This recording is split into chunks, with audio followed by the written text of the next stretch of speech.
All right, well, today's the day. Pretty excited.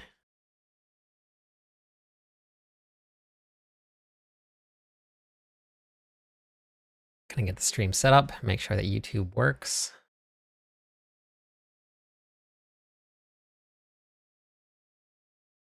Had a little bit of issues yesterday. Let's wait and see what happens here. We'll get everything set up before the stream goes live. Not showing anything live yet for YouTube. Okay, maybe this is taking a while. Okay.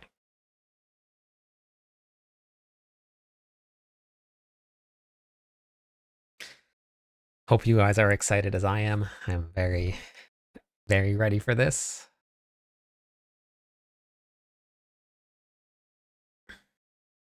Okay, YouTube looks like it's live now.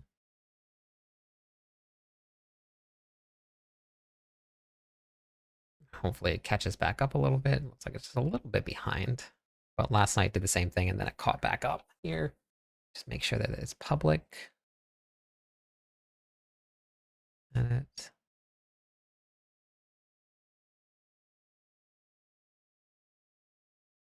I think it is public because I was able to see it on my stream. Okay. Now.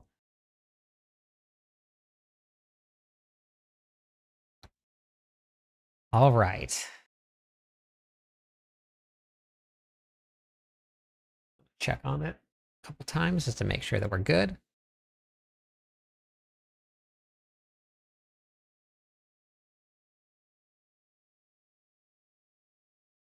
I would hate to have a delay.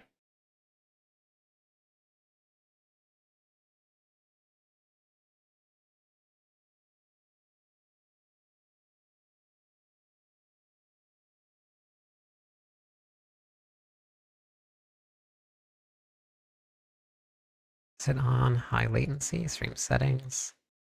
It is on ultra low. Okay.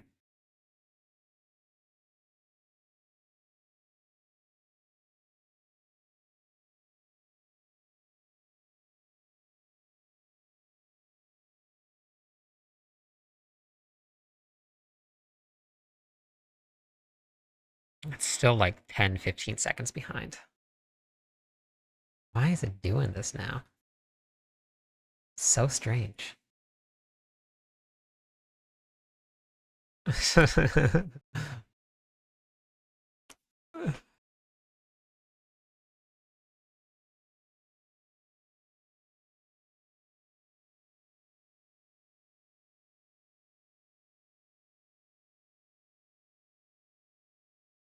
Thanks, Falcon.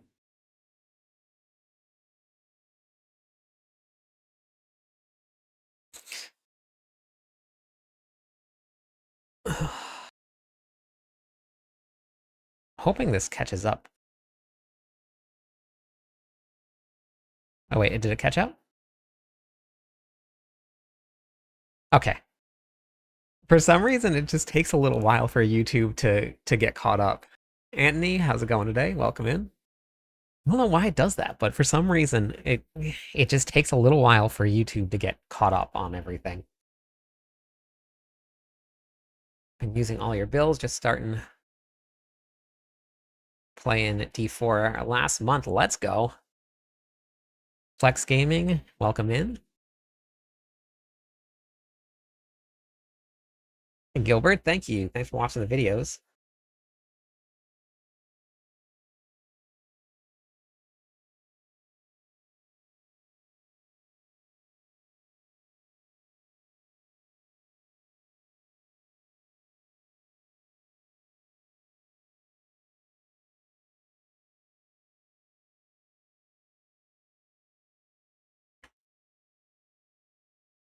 Run Twitch and YouTube. Oh, there shouldn't actually be a lag now on YouTube. YouTube should be caught up.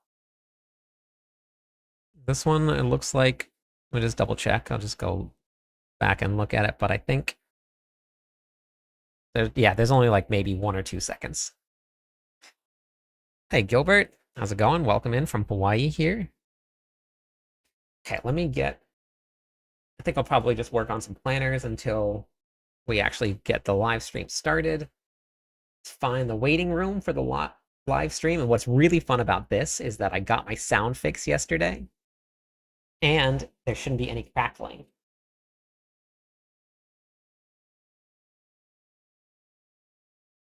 Can't wait to see the Warlock. Too bad I'm gonna miss it because I'm in school. You're gonna miss the live stream or what? Which one?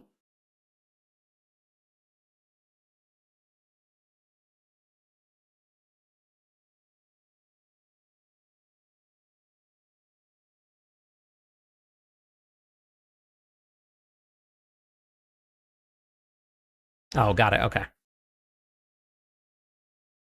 I have no idea. I paid somebody to come and fix my sound for me. Thank you, Gilbert. Welcome to the Legionnaires.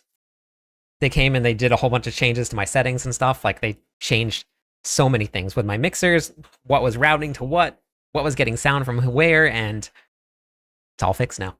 That's all I needed. I just needed to pay somebody to come and do it. Hey, Melly, welcome back. Yeah, we're back. We're in the waiting room right now for the live stream. I'll... Chap, welcome in. Thanks for the follow. How's it going today? I'll get a timer up on the screen. We'll close down this info here. I'm going to turn off all of the notifications and stuff so that it's not popping up all over the place during the stream, during the live stream.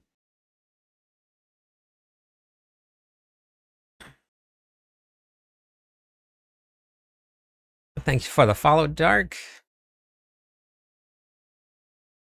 All right, let's see.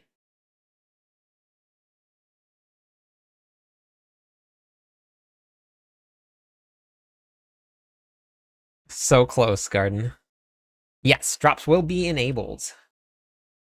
Actually, I should put that on the stream title. I forgot to do that. So let me add that in. Drops will be enabled. Let me add that to the title.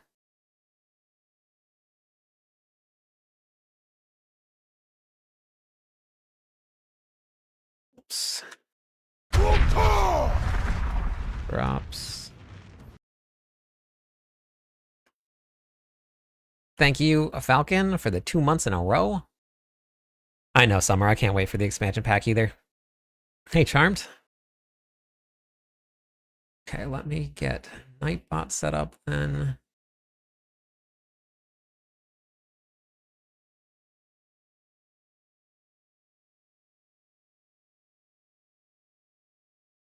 I'm not too sure, Gilbert. They haven't really talked to us much at all about what's going to be the new endgame. We've had very, very little, so we don't know.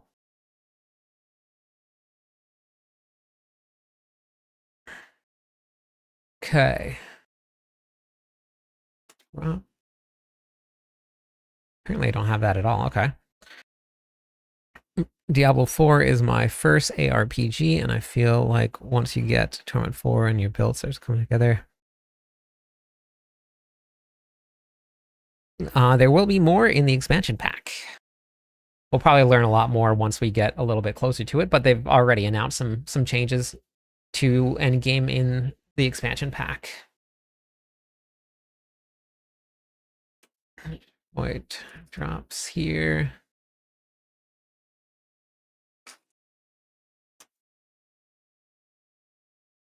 I gotta find the website for the drops. I think I had posted it on X, if I remember right.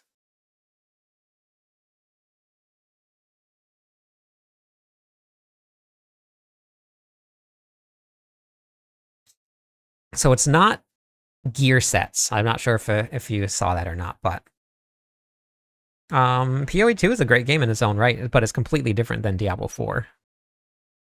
This was actually the first league that I didn't get to play. PoE, the PoE league. But they're completely different games. They're not even close to the same gameplay style or gameplay. I think that should be it right there. Okay, I'm grabbing the drops right now. Okay.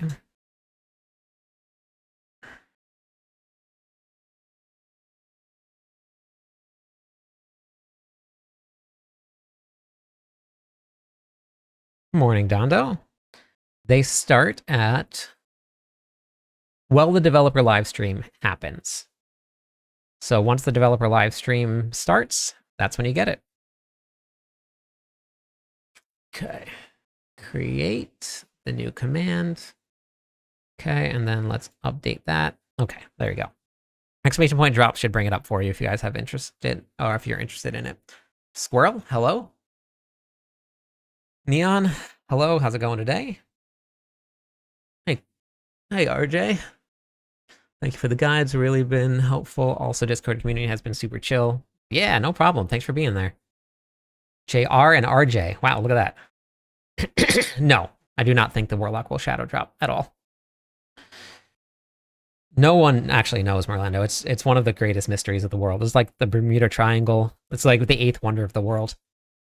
Between Rogue, Spiritborn, Barbarian, what should I run in Season 12? Tired of... If you're talking about, like, running the pits, the Rogue is probably going to be the hardest to get online. Paladin will be the easiest. Barbarian will have 1 or 2 builds, and the Spiritborn will probably have more builds that'll be more well-rounded. We might give away some DLC keys when it gets closer to the launch. I'm gonna have to figure that out. No, you're the first wonder of the world, Merlando. You don't deserve number 8 spot. Just hit the gym earlier. I'm excited for the Warlock. Let's go. For the Infernal Horde's a great way to get ancestral gear. Yeah, Melly, if you come here to my website, cliptus.com here, if you go to the Diablo 4 videos here and then go to the game how-to videos, the website's free. You don't have to sign up for anything at all.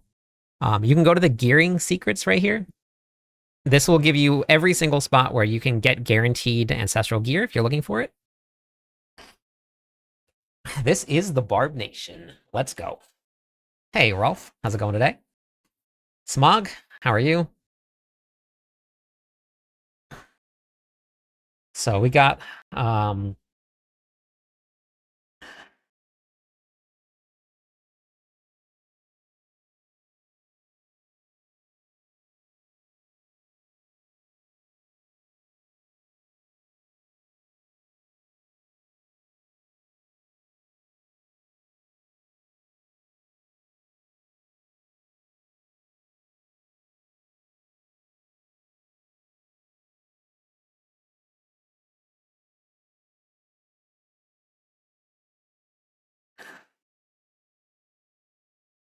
one hour before the season goes live. There's only about an hour between seasons. And I also have a video on right here about what to do preseason, if you guys are curious. Hey, David. I'm very excited for the announcement also. Let me get a timer up on the screen. I guess we should probably do that. Where is my timer? Timer. Oh, wait, that's right. I have to open the timer.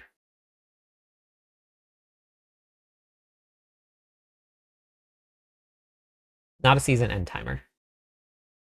I need a start timer for how long we have left until the stream.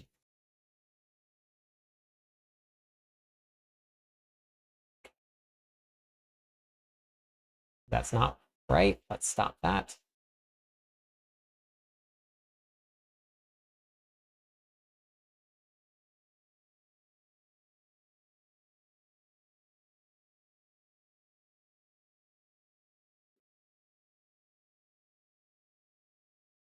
That definitely said a prankster giveaway. Okay. It's something close to that. I think it's going to start like a minute after that. Okay. Campfire chat in.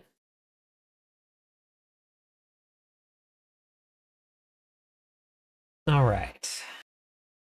New D4 player here. Just watched a couple of your guides. I just want to say thank you for your work. Yeah, no problem. Thanks for watching the guides.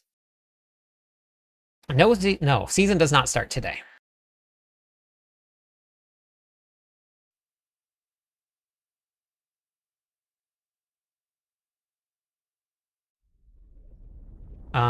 GA gear just gives you base stats. Aspects give you multipliers.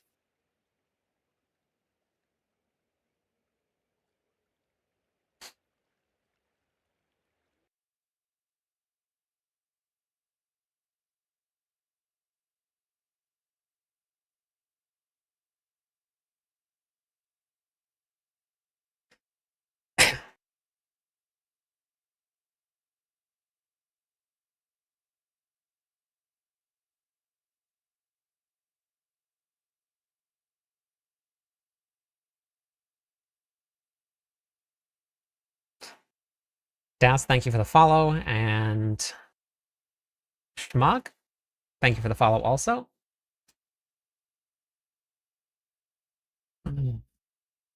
Thalium, how's it going today? Hope you're having a good one. What do you think will be key features of the lock that stands out against the other classes? We're going to find out real soon. Hey, Kat, how's it going? Is it true? No, there's no streamer server. If you've been around long enough watching my streams, you will see that most of my luck is not there. It was incredibly crazy that I hit that one sanctification. I didn't hit all the sanctifications I needed. When I get the DLC, I believe so. 2 campaigns I need to play. Yes, it will.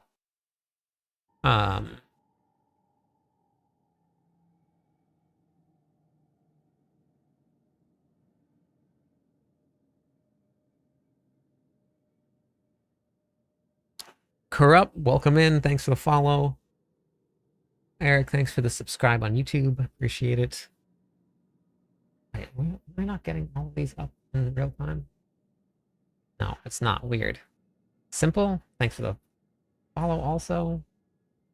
Weird. My activity stopped keeping up with it. Hey, Todd, how's it going today?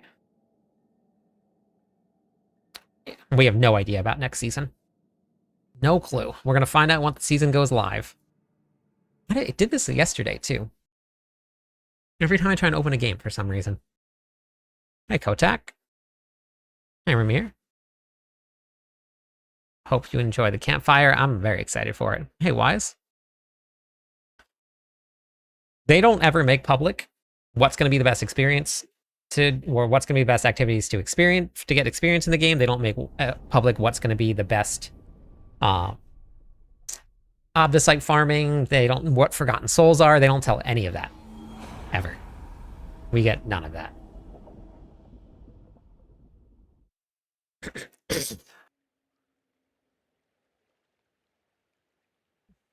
That's part of the fun, is that we get to hop in 50 consecutive streams. Let's go. Part of the fun is we get to hop in and we get to experience all of it firsthand, and you get to figure things out. If you knew everything going into the seasons, that wouldn't be very much fun. But for anybody that wants to know, if you open up your seasonal UI here, it tells you down on the bottom here that you have 5 days left in the server, or in the season. So the reliquary also tells you how many days are left. 5 days left. So it tells you all of that stuff right here. Drops start right when the campfire chat starts. No, you can actually not trust it, which is actually not even a joke. Season 11, the reliquary ended, and then 2 days later, the season started. It was a very unique experience because we had the game awards and stuff, but let me give away some points for the follows here that we got on Twitch. I'm the only player who has max tokens and never buys anything after that. Wait, what?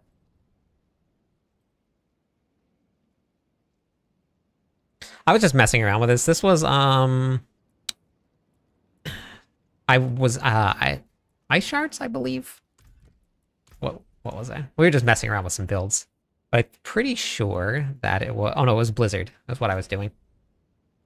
Oh, hey, Kat. Yeah, thanks. Welcome over. Yep, I'm all over. I'm working on getting OBS set up so that I can stream to all of the other places that I want to. Hey, Alpha. No, I had it as an enchantment because we're running Orsivanes. So you have it as an enchant for your evade automatically. So I didn't put it on the bar. Yes. Yeah, all of my builds are on Mobalytics here. And I've already updated 1, 2, 3, 4, 5, 6, 7, 8, 9, 10, 11, 12, 13, 14, 15, 16, 17, 18, 19, 20, 21, 22. 22 builds for season 12. So if you guys want to check them out, they're right here. Hey, Insanely. That's okay. That's all right. Getting it done. Let's go. Hey, Norbert. How's it going today? Welcome in.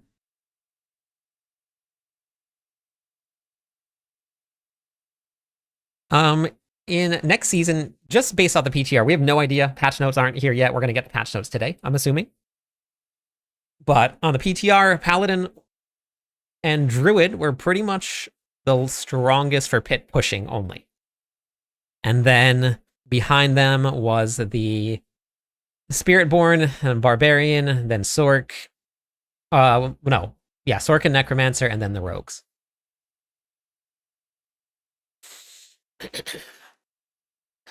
Blizzard Hydra build is fun. Yeah, there's a lot of really fun builds out there that may not be the strongest builds in the world, but they're just super fun to run. Those are my favorite. I just like running builds that I have a lot of fun with. Like this one right here is probably one of my favorite Barbarian builds here. It's not the strongest at all, but this one right here is one of my favorites. Charge, Kick, Leap. Super fun. Kick was doing hundreds of billions of damage on the PTR. With Sanctification, it was doing trillions of damage, which was just very funny because you just kick monsters and then do trillions of damage. So this is one of my favorite builds here to play. But it's not a meta build. So it's not like you're going to see this all over the place as #1 build in the season. It's just something that if you want to have some fun, play that. Bossing build for which class?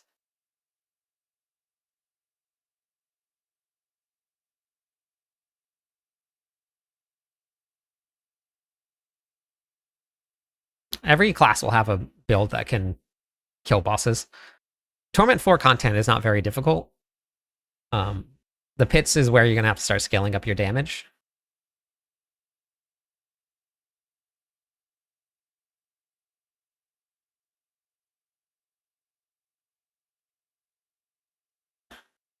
We're going to see what, yeah, I don't even know what the Cold Hydra is going to look like though. It's going to be pretty cool to see.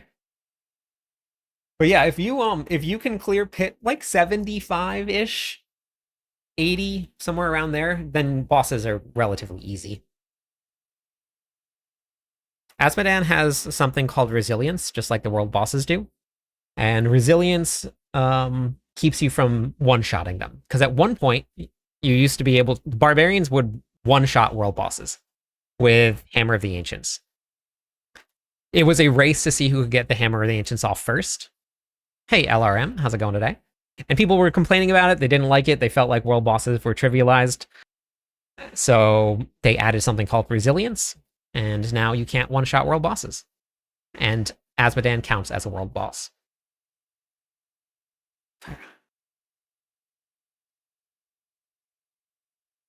Thank you for the follow. How's it going today? Welcome in.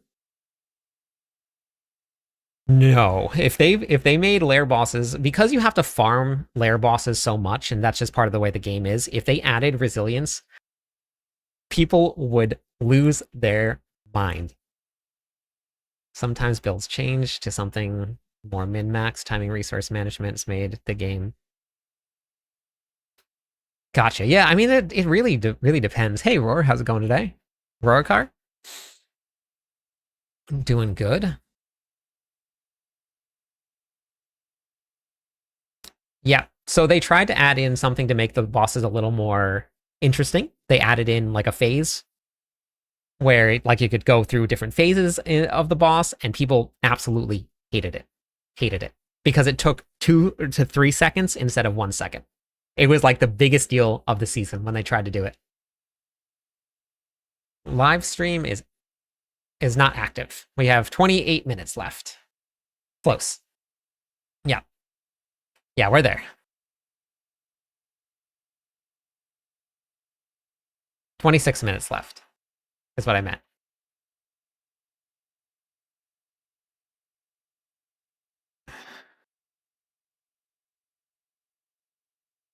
Um, so I posted a video on, let's see, I think I put it on here somewhere. Dang. Yeah, strongest builds for the season here. So if you guys want to, you guys can check it out. It's also it's on YouTube also. It's just part of. So you can always grab that and check it out. This is just strongest in terms of pit pushing. That's it. If anything can clear pit 115, it'll one-shot bosses very, very quickly. So, so you can always check that out right there if you guys want. Drops from everything is getting overhauled in the expansion pack. Everything. What you know as a farming loop is gone. Everything will be changing. They talked about it in the Sanctuary sit-down. There will be no more rotations back to town that are really needed too often. The gear that is going to drop, you probably won't really see it because of the loot filters. They talked about not needing salvage to salvage anything anymore. So they're changing around something, some way, some shape or form, where we don't need salvage materials anymore. So you won't have to go back to town every 2 seconds to salvage. They haven't really talked too much about it yet. Just what they said in the campfire or in the sanctuary sit down. But everything is going to be changing. Thunder, thanks for the follow. Welcome in. Yeah, the world of Diablo 4 is going to be thrown on its head.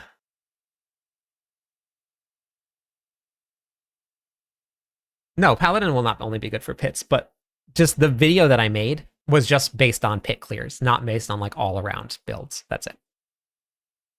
No Diablo 5 is coming. Yeah, so they said not salvage as much, or maybe not at all. It wasn't super clear because they were just kind of talking, but we're gonna find out. New skill tree at launch of season 12? No, I don't think so. I think we're just gonna get everything up with the expansion pack.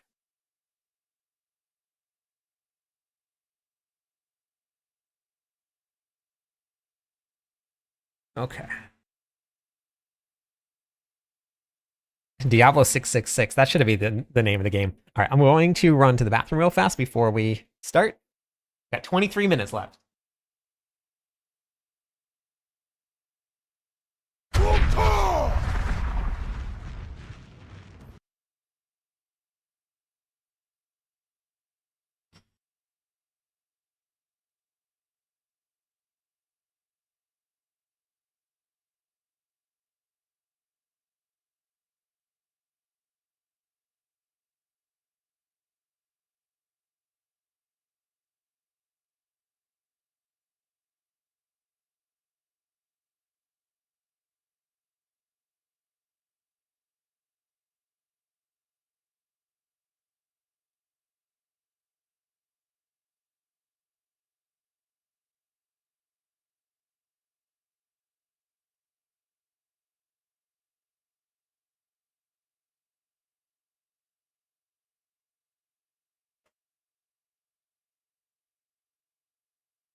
Oh boy. Oh boy. Hey, Judith. S'mores? I would like some s'mores for a campfire chat.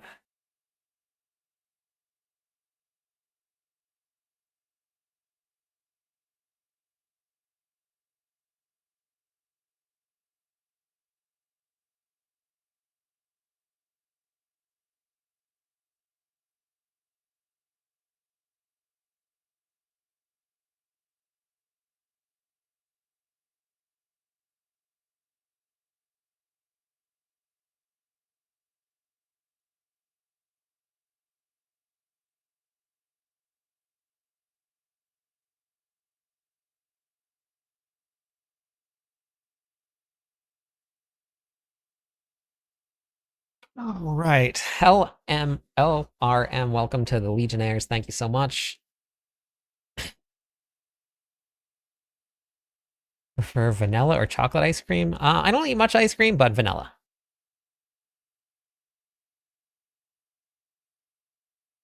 No, right now, Jesse, we're on that seafood diet. That's what we're on right now. All about that seafood diet.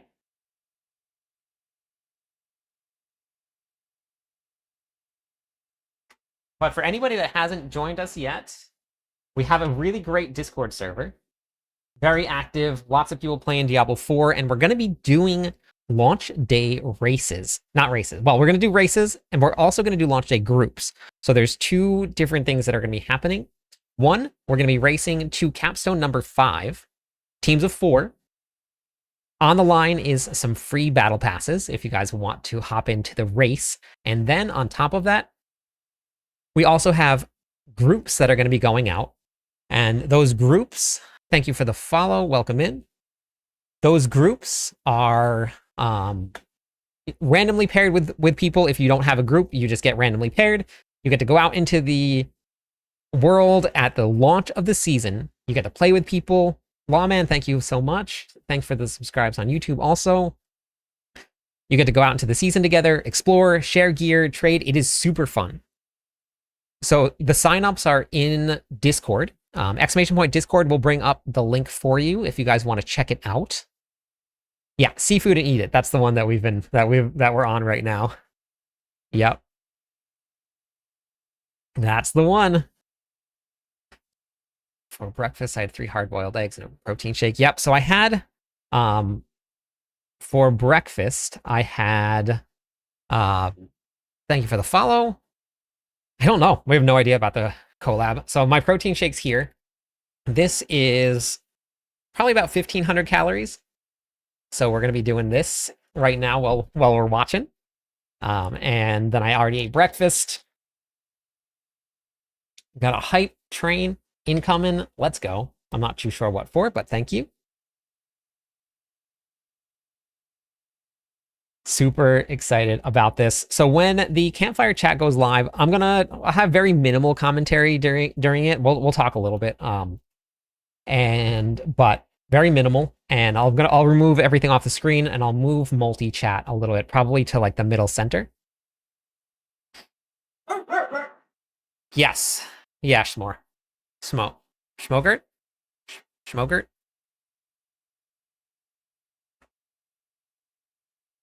Let me refresh this here.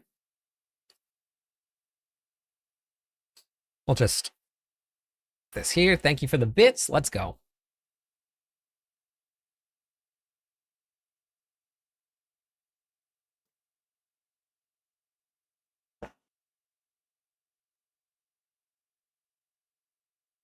For the best fresh fish. All right, Jesse, thank you so much for the 65 subs in the channel. Let's go. Thank you for the support, the continued support. Let me give away some points for the subs and for all of the follows. Let's go. I am so excited for this because, and for everybody that's here, after this, I get to talk about the play test for the Warlock and what it was like to actually be there and do it. Because I've already got to play the Warlock. So our theory here on the in this channel for the what's it called? for the collab, we're saying it's one piece, and we're sticking to that. Absolutely zero things to back that up, but one piece. That's what we're going with. The Warlock is insanely fun, and I cannot wait for this deep dive so that you guys get to see it. Yep, one piece. That's what we're sticking with. We're gonna get a really deep dive into it, Klaus, in 16 minutes. That's it. I'm just gonna shut the timer off because I'm just gonna leave this up on the screen. So we'll just leave that up there.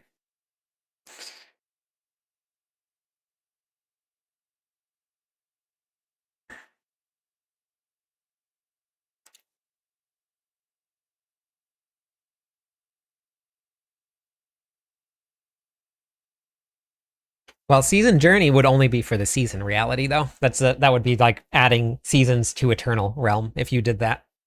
So that won't happen. I'm not sure what you mean by the camera, though.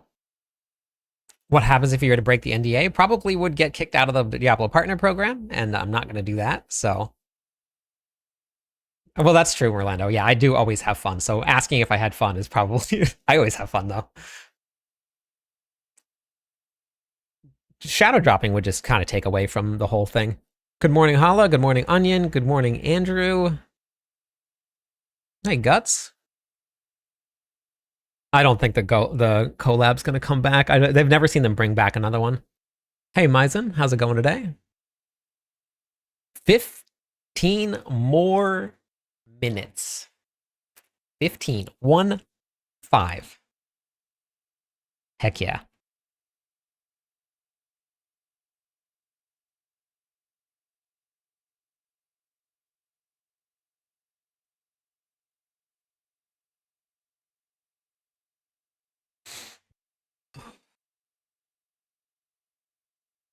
Oops, forgot to move that down. Oops. You would judge me if you broke it? Yep. How long is the stream for? I'm not too sure, actually. Yes, of course, that and legal actions, yeah. So, first season, they've hit 300. Very nice. I have never hit 300, actually. Collab is just going to be some other company game, something that they give you skins for or have something in game that you get to do. Thanks for the follow, Takata. How's it going today? I would love to have. Yeah, we'll see what it comes. Hey, thank you, Wise. Thank you for bumping up the hype train again. I appreciate that. Good, Matt. It's going good.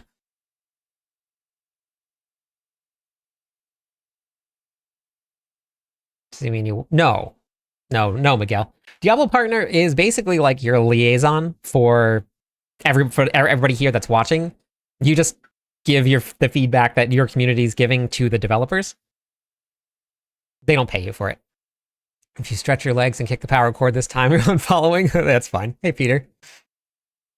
Yeah. And then how does somebody become a Diablo partner? Hey, Flippy, how's it going today? Make content. That's it. In any form, really. And be consistent about it. Have a great community. Have fun playing the game is really big. Hocher, how's it going today? I don't think it's really. I don't know if it's an ambassador because you don't really like have to do anything and you don't sell anything. I get feedback from people and I give it to the developers. That's basically it. It should be. I think if you go to, like, if you pull up the X post here, or actually just type in ! drops, I believe, and it'll pull it up for you. Let's see. It should be on Twitch. I think it was this one here. This page here. This one should have the link right here to it, and then you can just click on that link right there. So, but it should be on the always here for some reason. Yeah, so the Diablo page right here, if you just follow Diablo, you can find it on Twitch too. but we'll be watching it on YouTube. On the Utes. Okay.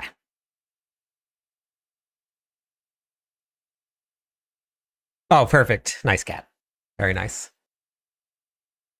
Hey, Chase, how's it going today? Thank you for the follow. Welcome in, Mazan.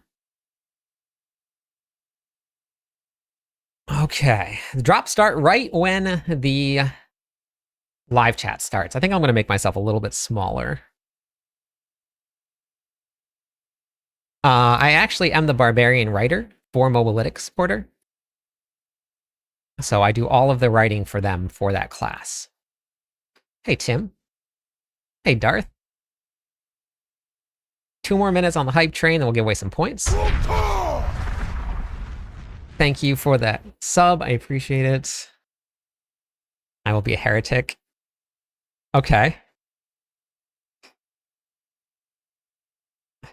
Hey, Saw.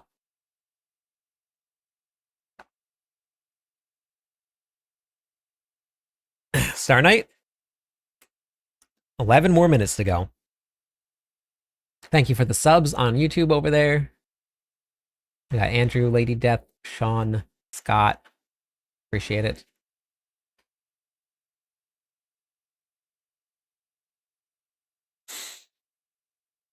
They're doing drops on Twitch, but no no giveaways for anything. Sesame Street for the new collab. And leveled up Hammerden, had a lot of fun. Yeah, the Paladin is very good. Paladin is very good.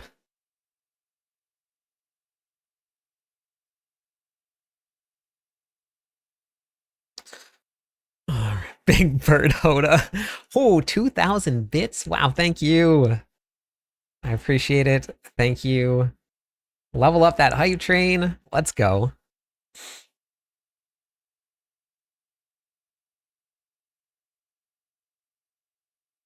I believe so, David. I don't remember. It's been a long time since I got onto it, but I think so. Let's go. It's Grumpy Gramps. Thanks. Noob Shocker, welcome in. Let me give away some points for the follows. Let me give away some points for that 2,000 bit donation. Here's some more points for everybody. Enjoy them. On the clock, literally and figuratively. Yep. For anybody that doesn't know the journey that we've been on, a lot of new people here, a lot of new faces.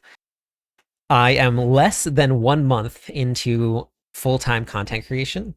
Just recently quit my job to do this full-time and be here. Magello, welcome in. Thanks for the follow. Because normally, right now, I would be at work.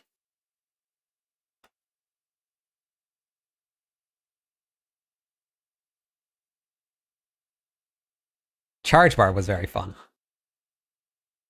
So the points are on Twitch. It's just an integration over there, and it's used for chat gambling. It's incredibly fun. But now we are at work. I would not be at this work though. Hey, Bum, how's it going today? I was in retail management for about 20 years. Thanks for the follow, Az. Welcome in. Shadow, welcome in also. Appreciate everybody.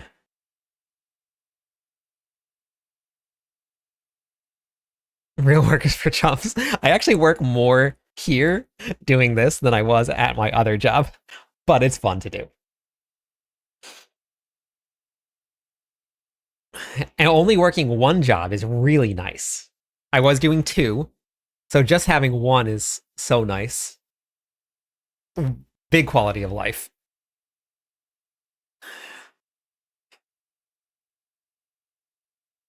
Yep. I don't have to worry about requesting time off, and so good. Very nice, Bum. Have you seen what we've been doing workouts every morning? I stream daily anyway. Normally 7 p.m. HST. And now we've been doing 6 a.m. HST for the workout streams. JW, welcome in. Thanks for the follow. Hey, Tig. I'm super hyped. I'm ready. You do CrossFit as well. Let's go. Kato, welcome in. Thanks for the follow. Let me give away some points for the follows we got here. And the hype train went up because we got a new sub. Thank you, Corrupt. Welcome in. Thank you. at work. So, and also the VODs are saved for the workout. So if you guys want to hop in later and try them out, you guys can. Exactly, Gilbert. Exactly. 7 more minutes to go. Super excited to get into the deep dive for the Warlock. And I also want to see what they're doing in Season 12. I have some theories, just based around what they did in Season 11, that Season 12 is going to have some pretty fun stuff, even though everybody thinks it's going to be just a filler season, which it is. But I think that they're going to have some pretty fun stuff in Season 12. I'm going to bank on it.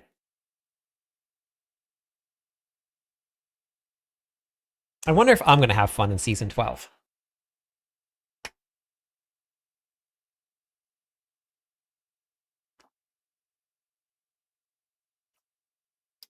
I know. Season 12 is going to be fun, and it's going to be a good filler, but it's going to it's going to be so long and so short at the same time.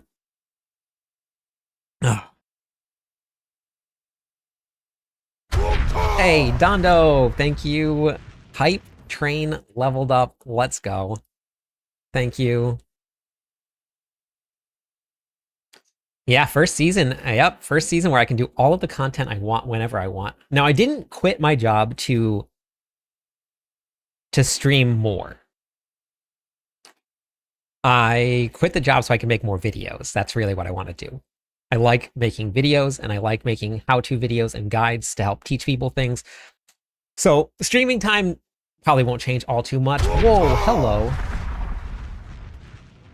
Oh my goodness, thank you.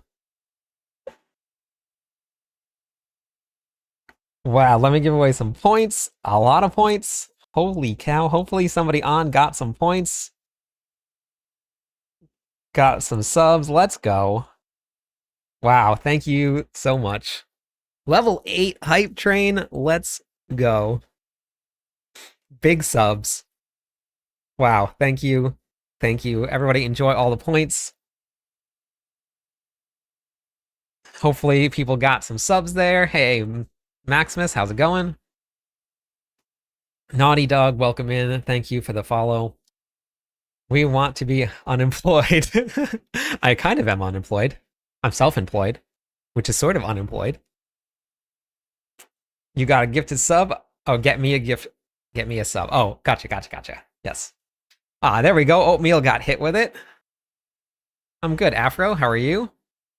Hey, Muns, welcome back. It's good to see you.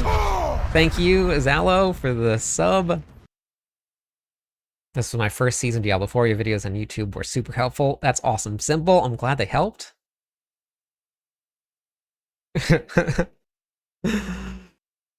All right. Is everyone behaving? Absolutely. We're all hyped. Like this hype train is here. Hyped like the hype train. Support. Let's go. Hey, Mega.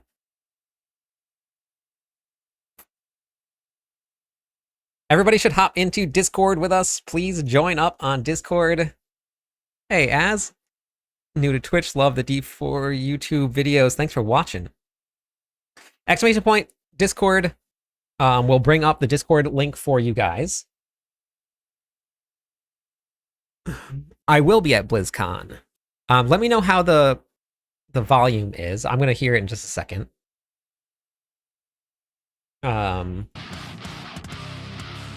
Too loud? Not loud enough? What do you guys think?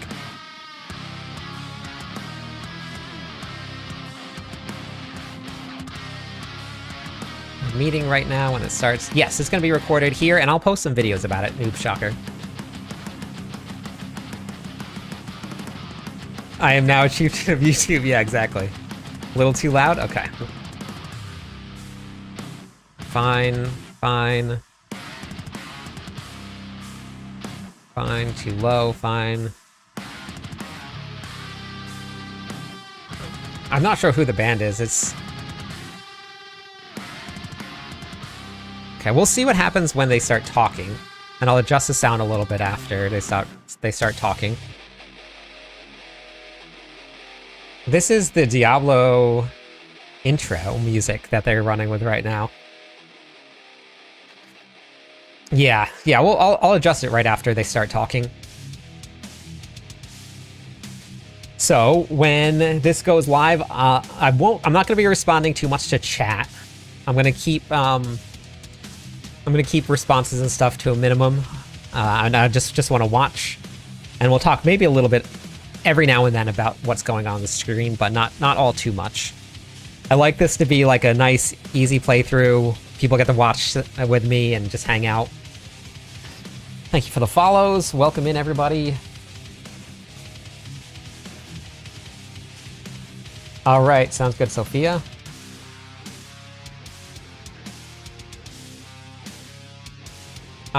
Thunder, you can hop into our Discord for some help, and you can also check out my website. I have a whole... Chin, not my problem, that's what I say. Oh, I need to mute that. Where is that? That's not good. Why is that echoing?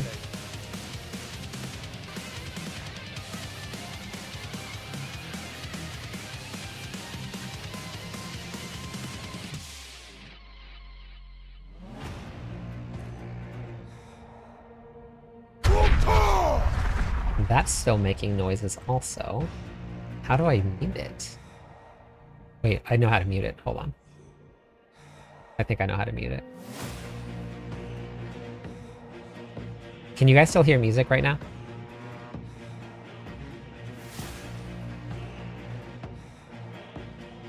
Okay, so that's not it.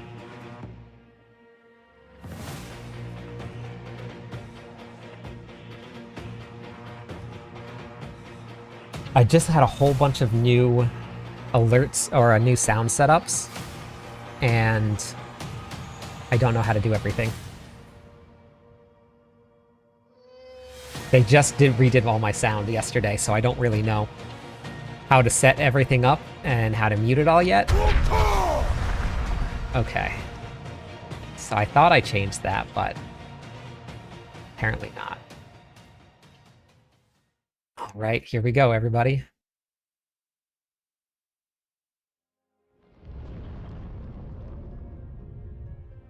Hello everyone, and welcome to the Season 12 Developer Update Stream and the Warlock Deep Dive. My name is Marcus Kretz, I'm a community manager here at Blizzard Entertainment, and we've got a jam-packed show for you today. But first things first, Twitch drops are live. Watch any eligible channel on the Diablo 4 category, and you can grab this Omen's Glimpse wand cosmetic for 30 minutes, and if you watch for 1 hour, you can earn the Siphon of Malefaction Scythe cosmetic. Now we've got a lot to share today as we dive into the makeup, development, and skills of the Warlock class, and then on the second half of the stream, we're going to be talking about everything coming with our upcoming season launching on March 11th. Very, very exciting. But I want to recap to everyone, we do have the Lord of Hatred expansion arriving on April 28th. To take you through everything coming there, we've got this handy infographic. Lord of Hatred brings an epic new campaign. We'll have 2 new classes with the Paladin and the Warlock. There's going to be a whole new region with Skobos. There's going to be massive system overhauls and an expanded endgame. So there's a ton to check out there on April 28th when Lord of Hatred arrives. But without any further ado, we have a fantastic video to share with you that goes over everything coming with this dark, dark class, the Warlock. Take it away.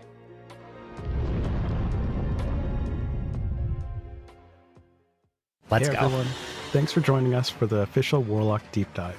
We're excited to get into the details, including some backstory, their visual and archetype design, and mechanics. Let's jump in. Hey everyone, I'm JP Rymiller, Associate Art Director for Diablo 4, and I'm really excited to be here sharing more about the Warlock, its story, and the visual design that brings it to life. When we started talking about the Warlock, the very first thing we aligned on was that this character stands fully unleashed at the height of their strength. Warlock is not a clean hero, not someone who's throwing fireballs from a safe distance and walking away spotless, but rather a dark caster who's made a very conscious decision to use demons as tools. The Warlock emerges from the shadows as a practitioner of forbidden arts, shaped by the dark legacy of the Vizrai, haunted by demons, burdened with infernal insight, and feared by pretty much everyone. They have a presence about them that takes over the room. They've been through so much and have so much power that you both want to run with them and are scared of them. They've come from a really corrupt history. They've seen hell up close. And because of that, the way they summon demons isn't elegant or ceremonial. It's violent. You're ripping something out of hell against its will and forcing it into sanctuary. You don't always know what you might get, and that struggle between this dark evil and the hero you are is core to the fantasy. What I love about the Warlock is that they sit right on that line between hero and something a little more dangerous. They're trying to save sanctuary, but they're willing to do things that no one else will. There's no regret about collateral damage. It's very much, I don't have a choice. This has to be done. And we wanted that to come through not just in the spells, but in how they move, how they stand, how they occupy space. They can take a hit and hit back in ways we've never done before in the Diablo game. That's really the heart of the class. You're asserting dominance over hell itself, and everything about the Warlock, narratively, visually, and mechanically, reinforces that idea.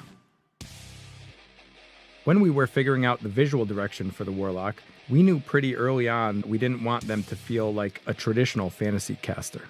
No flowing robes, no pristine silhouettes, no fancy elegance. The touchstones we kept coming back to were rebellion and metal. That feeling of someone who's been through hell, literally, and came back changed by it.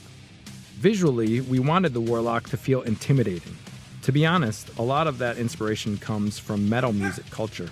It's loud and aggressive, and that idea translated really naturally into how the Warlock moves, how they cast, Look at that thing. how they carry themselves. This is Insane. someone who's walked the edge for a long time. Like if someone microdosed soul shards until they found the right amount.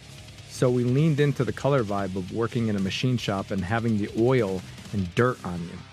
There's grit in the materials, texture in the surfaces, and weight in the way everything hangs off the body.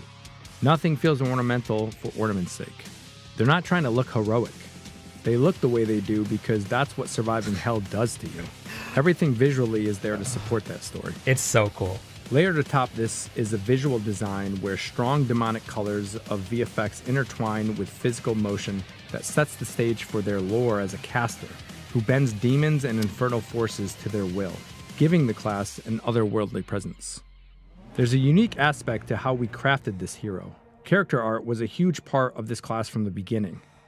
With so many assets needed to be created for the demons, we had to work closely as a feature team to pair all the visual elements of VFX, animation, and character art to help make the demons feel a part of the class in a way that succinctly flowed through the Warlock's visual design. With a balanced approach to animation and VFX, the demonology, shadow, and fire bring that raw, unfiltered power to life in the Warlock. Every moment is deliberate, heavy, and echoes the physical toll of wielding hell's energy. When you cast, you're forcing something into existence, and the visuals match that intensity. Our effects team went all in to make Warlock feel unique, with a strong identity rooted in danger. Summoning demons is an eruption of hell-forged energy, fire, and twisted light. We wanted the VFX to accentuate the animation with a focus on feel and movement. That's why when you see the skills, they are crafted with aggressive shapes and relentless motion. Whether it's tearing open a portal or binding a demon, you always get a sense of chaos barely held in check, and the battlefield transforms with every cast. Warlock is a willpower-based class, focused on dominating the battlefield. They use two different resources, Wrath to bring chaotic destruction, and Dominance to summon powerful demons. To define the Warlock as a class, we focus on what it will empower players to do and how they will interact with the world. First, you create. You're constantly bringing things into the world. Demons, demon parts, manifestations of hell.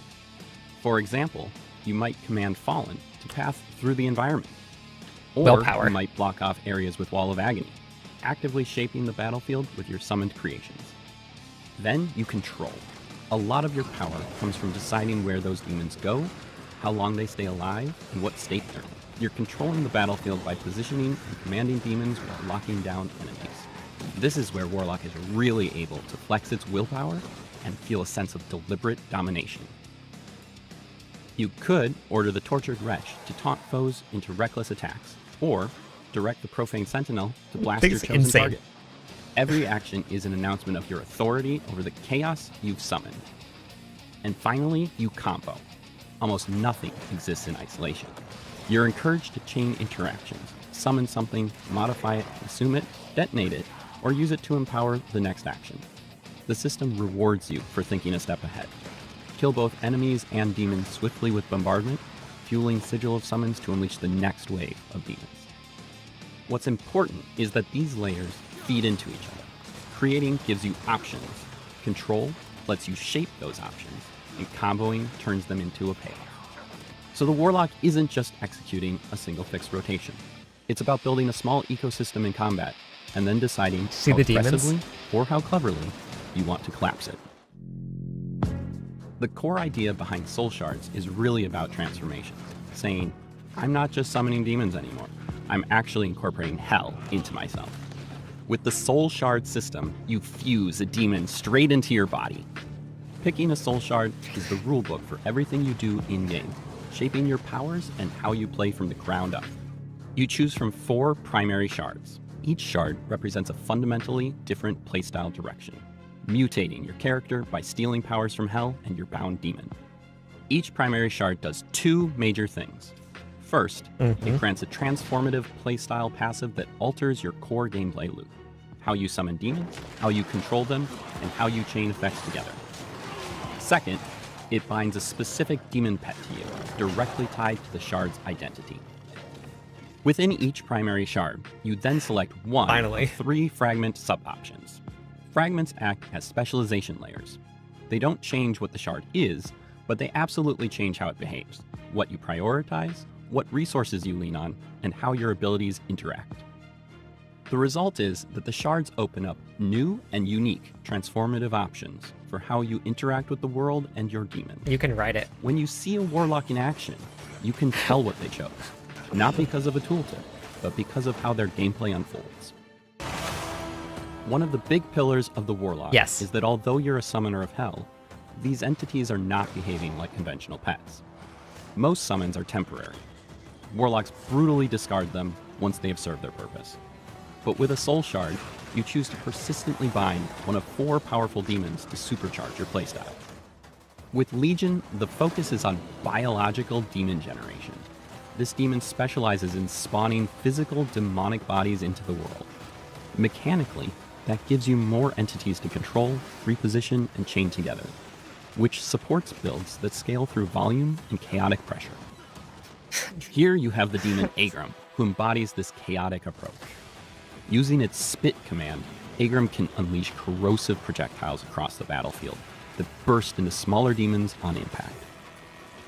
As you command Agram and other lesser demons, their deaths fuel your power to summon greater demons. Every spawned lesser demon serves as a resource, amplifying your summoning potential and enabling more dramatic, high-impact plays. The system encourages you to continuously generate, sacrifice, You see the new and monsters? leverage these demonic minions, creating a New feedback monsters? loop where the chaos you unleash becomes the fuel for even more formidable monsters to join your legion. Vanguard shifts the system towards mobility and frontline presence. The fiery steed My of favorite. Bodian functions as an aggressive, speedy means of closing gaps. It's designed for players who want to push forward, create openings, and apply pressure through motion. With a Bodian's charge, the Warlock surges across the battlefield in a blaze of hellfire, pulling foes along and instantly repositioning for the next attack. Mastermind moves things in a more control-oriented direction. The devouring shadow demon Lalish undermines your enemies and attacks on your command. It favors players who enjoy planning ahead and creating layered outcomes. Executing Lalish's Terror Realm consumes foes while cloaking the Warlock in Shadow Flow, allowing you to remain hidden while issuing direct commands to your abyssal demons. This devastating maneuver lets So you excited. orchestrate surprise assaults, manipulating enemy placement and inflicting terror. The synergy between Shadow Form and Abyss Demon control turns the battlefield into your personal chessboard. Ritualist is deliberately different. This demon exists primarily as a sacrificial resource. You're siphoning power from it to generate bursts of strength, trading an offensive pet for spikes in your damage and efficiency. When you channel the might of Valak, you're tapping into a wellspring of forbidden magic. By draining Valak's essence, you can unleash empowered spell combos, like trapping enemies in shadowy confinement with Dark Prison before detonating the battlefield with Hell Fractures. Valak's unique bond supercharges your occult Hellfire and Abyss abilities, making every cast more devastating and allowing your Warlock to bend the materials of Hell to their will in moments of explosive power. Hopefully you can see how picking your bound demon is more than just window dressing. It's the linchpin that turns every fight into your personal stage. What sets the Warlock apart is the sheer freedom you have to define your power. There are countless ways to customize your skills, and every level unlocks new options that let you reshape excited your about build this. on the fly. Many of the Warlock's most iconic abilities don't just have a single expression. They can be radically reshaped through variants that change how the power manifests in combat. Each variant pushes the ability in a distinct direction, letting you lean into overwhelming chaos, precise command, or personal dominance. Whether you're amplifying demonic force, directing it with intent, or consuming it to become the weapon yourself, these variants ensure that every major summon reflects your chosen playstyle and reinforces how you want your Warlock to engage in the battlefield. Let's dive right into the Warlock skill variants. Rampage.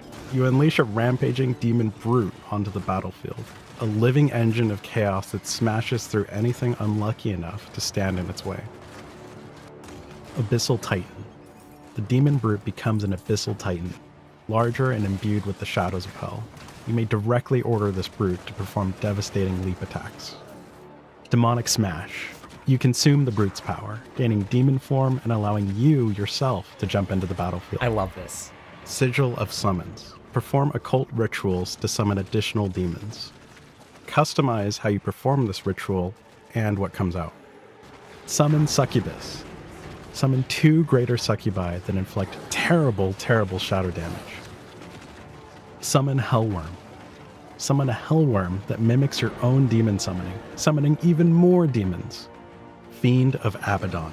You summon a towering demon juggernaut, wielding a massive hell-forged greatsword that cleaves through the battlefield in unstoppable arcs of destruction. Abyssal Colossus. You may now order the Fiend to perform an enormous 2-fisted smash that pulls in enemies. Vanguard of Flames. This Fiend is now bound directly to you, moving with you and allowing you to charge into battle with it.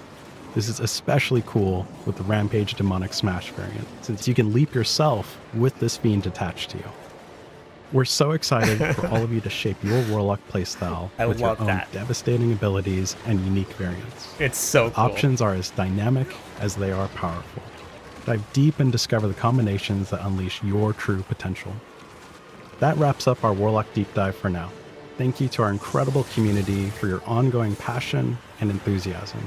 Your excitement and feedback have helped shape every step of our journey, and we can't wait to see how you make the Warlock's power your own. April 28th. There you have it, the Warlock. Hot damn, that looks amazing. And who better to get into everything than Colin and Bjorn? Welcome back to the stream. Awesome. Thanks. Hell yeah, so first things first, I Yeah. gotta ask you guys, why the Warlock? Yeah, I think Got that's a lot great more to go question. still. So, Lord of Hatred as an expansion has this core theme of sort of heaven versus hell. Also, this sort of duality of old versus new. There's going to be a lot of returning things that you're going to see from older games, like some of the monsters you might have seen, as well as like new things like the Warlock. So, we felt like when we wanted to sort of deliver 2 classes in this expansion, we felt what better way to sort of embody this idea than like the Holy Paladin who walks the light. Very straightforward, very good, very simple. I just want to blast demons with holy energy. And then we wanted that sort of contrast with the Warlock, who's sort of this edgelord, brutal demonologist, uses hell's power, draws on demons from the burning hells. So we felt like that really just sort of, that contrast set each other apart, like these classes in a really cool way. And I think, from the class design side, Bjorn, you designed the class. I think when we looked at it, what were some of the things we're looking for in terms of like carving out a new place in our roster? This is our 8th class now. Yeah, exactly. Yeah. When we're looking at kind of what classes can do, we're taking into account like each of their different play styles. And so with the Warlock, what we were really kind of honed in on was the ideas of like different sort of like summon-based gameplay that we hadn't explored as deeply yet. So with the Warlock, for instance, it's less about kind of the other things that you've seen before, maybe of like having like large standing armies that are constantly fighting for you. And instead it's kind of exploring, for instance, like temporary summons that you're going to kill off, or having like one big summon that you're like really completely in control of, while also sort of exploring how that affects the Warlock when they're doing that, like how they're affected by the shadows or how they take on the form of demon form.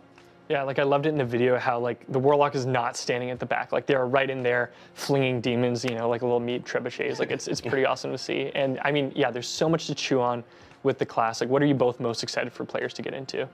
Yeah, I think one thing on that, because I love what you said about the Warlock being in the front, something we talked a lot about on sort of the broader roster is that this is a caster and a summoner, but we wanted it to feel different to like the Sorcerer and the Necromancer. So something we talked a lot about internally is like if they all got into a bar fight, like the Warlock would just like kick all their asses, right? And he's like ripped, he has a 6-pack, and he's there to beat some ass. So, but in terms of what we're really excited about, I'd say like one of the things that we didn't really touch on that I'm very excited about is the sort of new mechanic that the Warlock introduces and can take advantage of, and that's demon form. So demon form actually allows you yourself to turn into a demon and absorb some of the power of the demons that you can summon. You saw that on Rampage, where you can actually like leap yourself into battle. You just crush that demon, put it inside of you, and it lets you leap.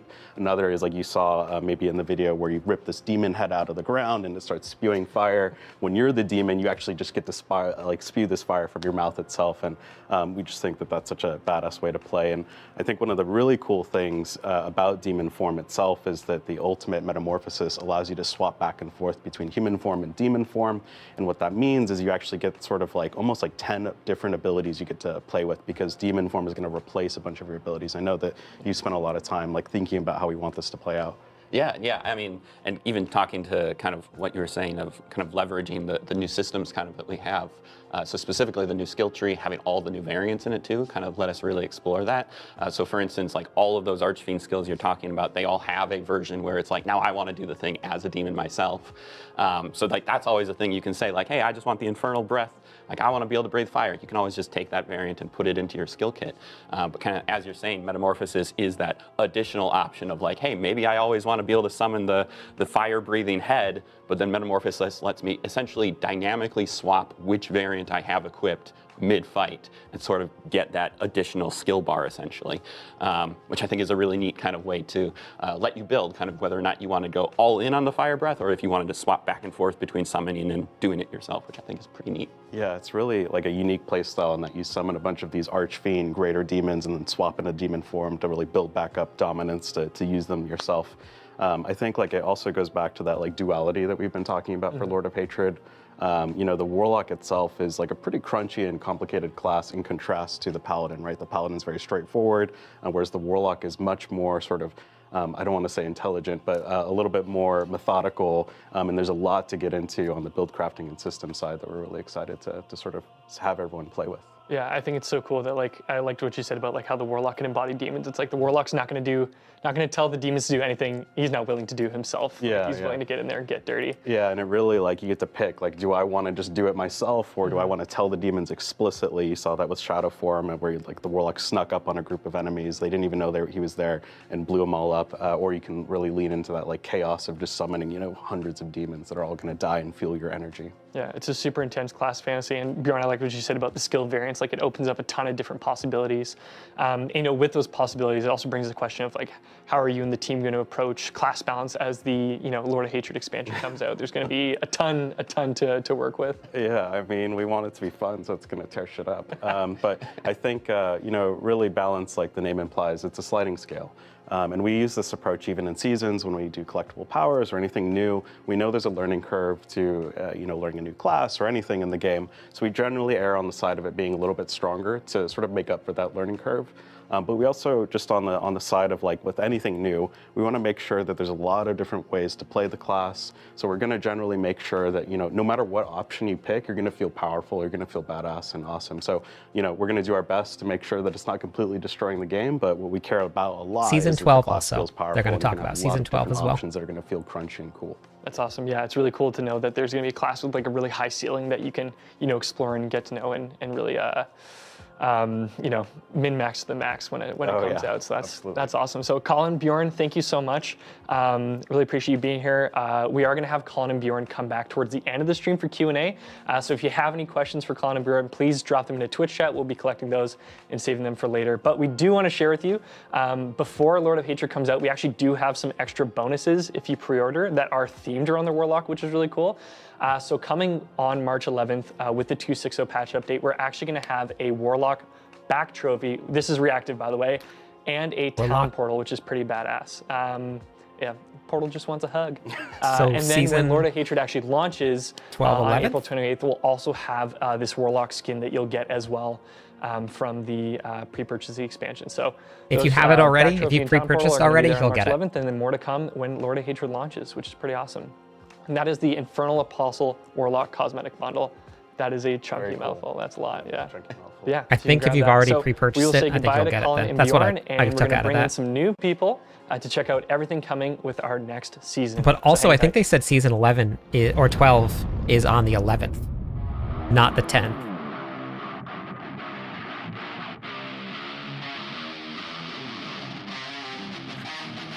We'll find out right now.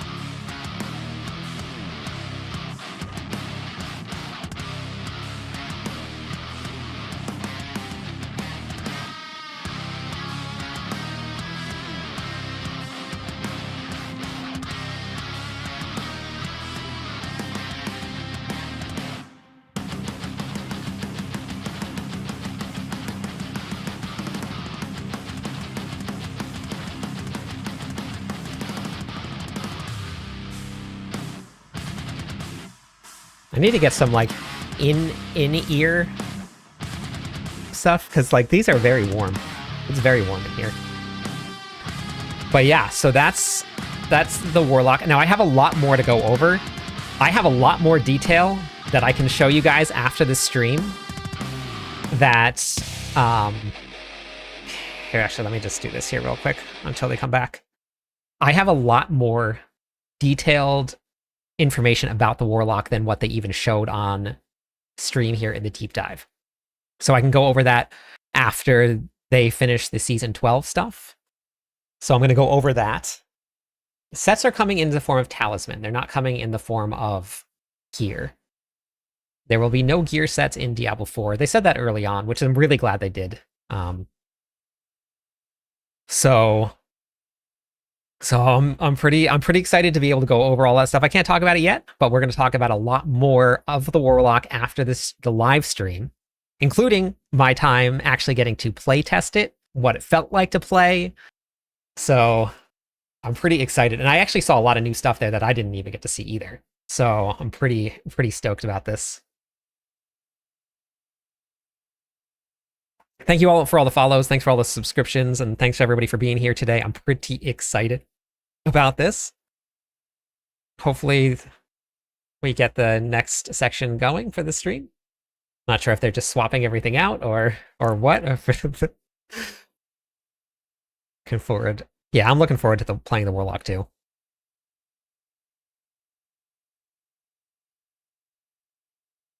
All right, here we go.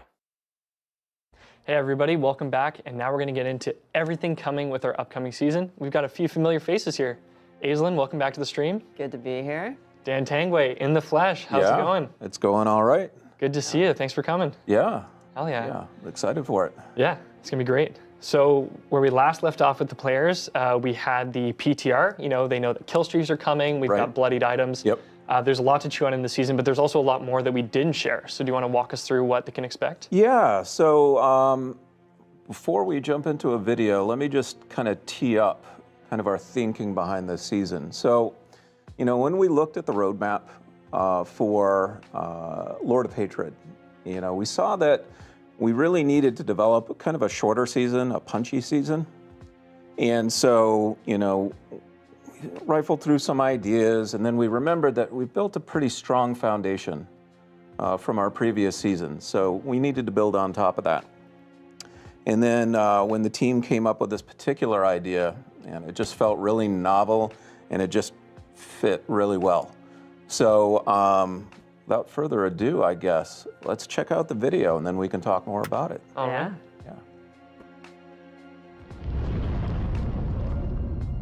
Welcome, everyone, to our Season of Slaughter that's awesome. developer update. I'm Josh Brinson, and today I'm excited to share some updates coming to Diablo 4.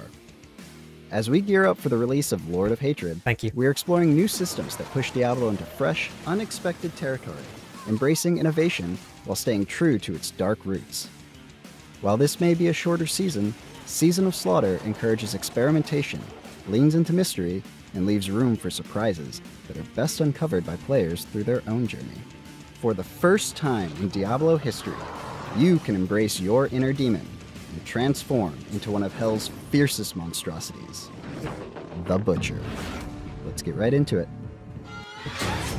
Starting in Guild Ku on the Seasonal Realm, you will undertake the quest, A Taste of Power, and uncover the dark path to becoming the Butcher. As the Butcher, you wield the brutal powers that inspire terror, turning them upon your enemies. Cleave through monsters, charge fearlessly into the fray, and unleash a hell of hooks to drag your prey to a bloody end. We are thrilled for you to play as the Butcher and dive into everything Season of Slaughter brings.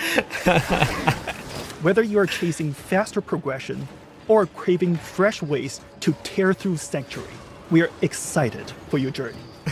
While we share what lies ahead, not every secret is meant to be revealed. Some surprises are waiting for those bold enough to find them in-game. There are several paths to becoming the King of Slaughter. This season introduces a new earnable item called Meaty Offerings. These can be used on the Shrine of Slaughter, a new event available in Helltides, transforming you into the Butcher. This activation triggers a brutal onslaught, drawing hordes of enemies to you, each kill feeding your gory rewards. Helltide isn't the only place to prove your dominance. In the Fields of Hatred, the Ceremony of Slaughter ignites every 10 minutes, transforming the battlefield into a race for supremacy.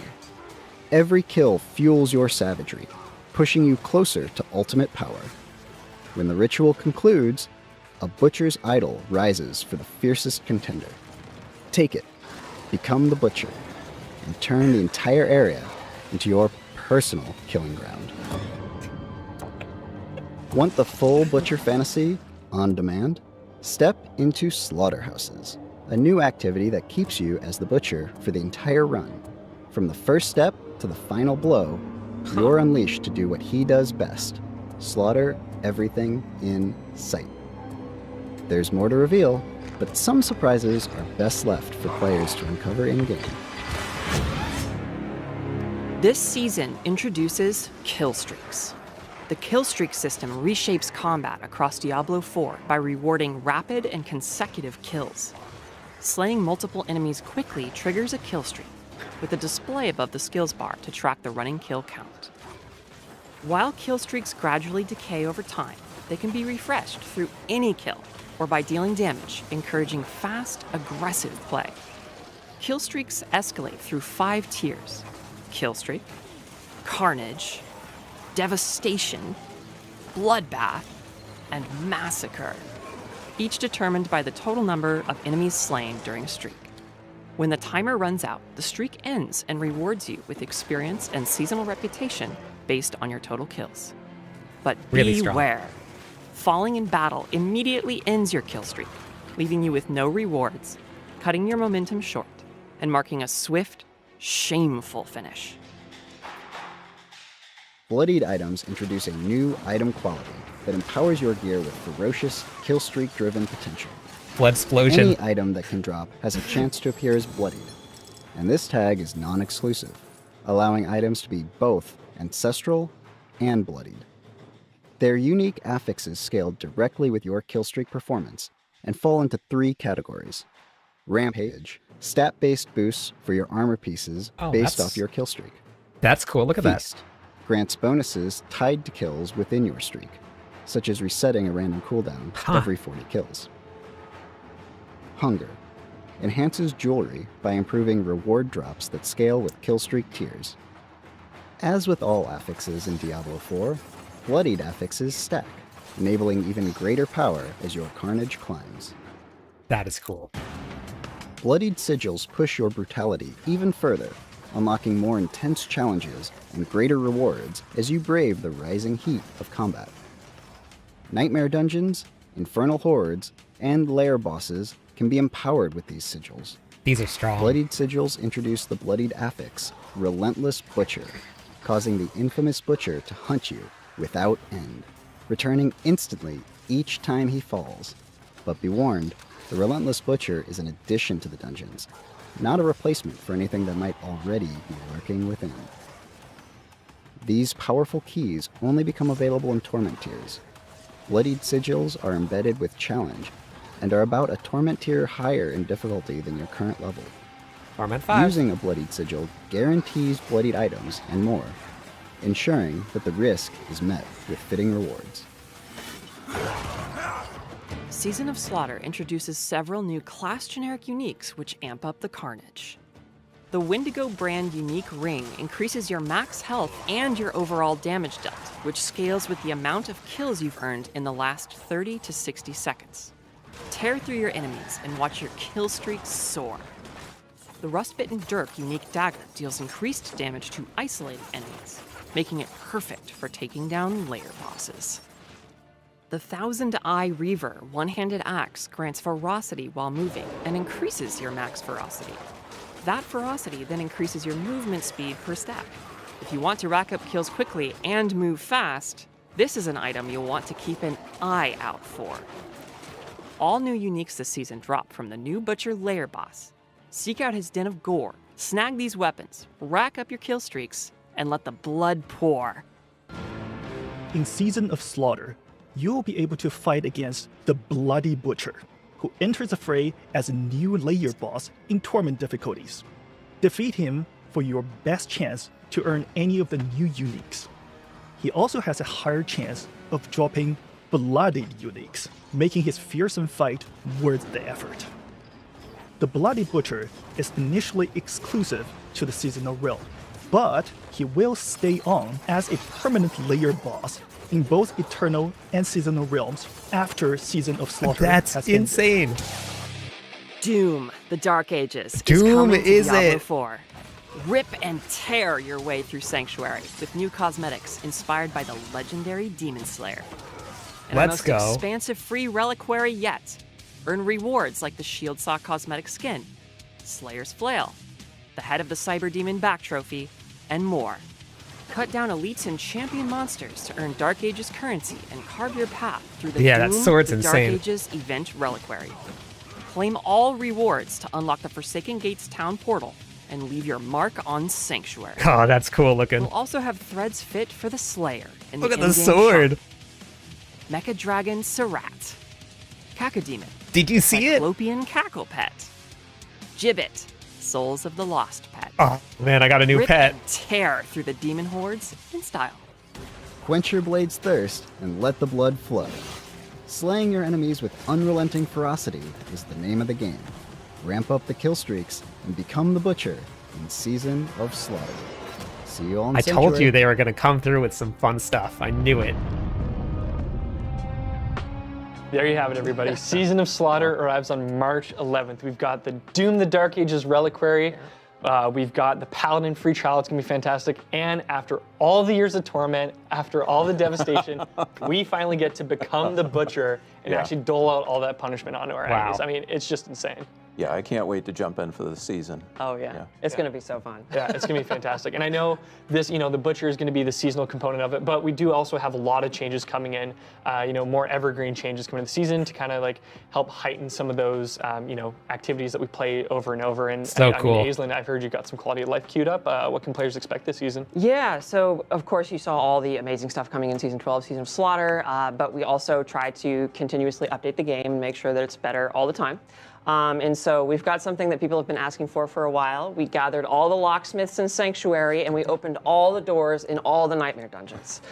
So you don't have to go and click on them anymore. You can just break right through them, or they're already open and you can just go through as quickly as you'd like. We also kind of changed the way that traversals work, like when you're climbing walls or like descending ladders and stuff like that. It now scales with your movement speed, so going through the world just feels a lot more natural based on your own personal movement speed.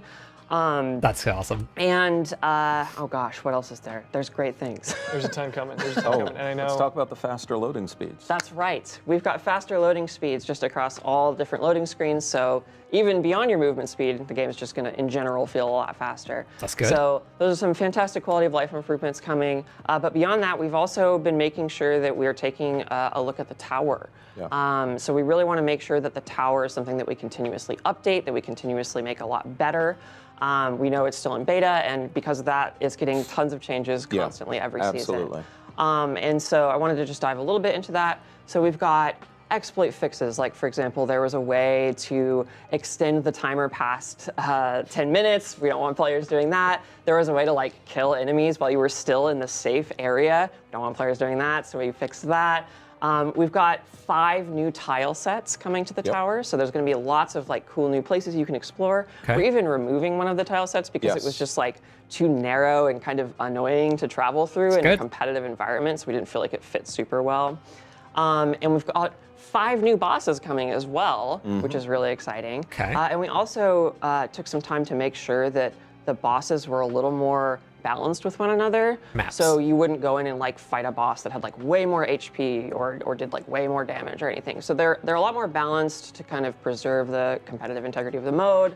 And in addition, all the bosses hit a lot harder than they used to, because we want to make sure that once you get to that end state, you're kind of having like an exhilarating battle to the finish, right? Instead of kind of a slog through like, oh, can I kill the boss in time? We'll see. Like, we don't want that kind of vibe.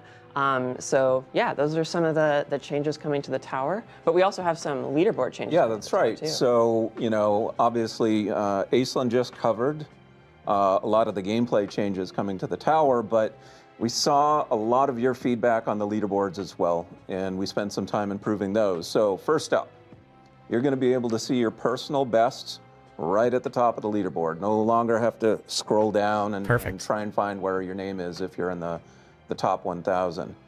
Next up is we built out a end of run UI, so you get a sense of where you're placing at the end of your run, so that if you want to go back and try again real quick, you can. And also, because he's a bit of a judgmental, I guess, master of the tower, the Artificer is also leaving you notes. Well, and someone's got to tell you how to like improve, right? Yeah, that's right. Artificer's there to help. Artificer's note, get good.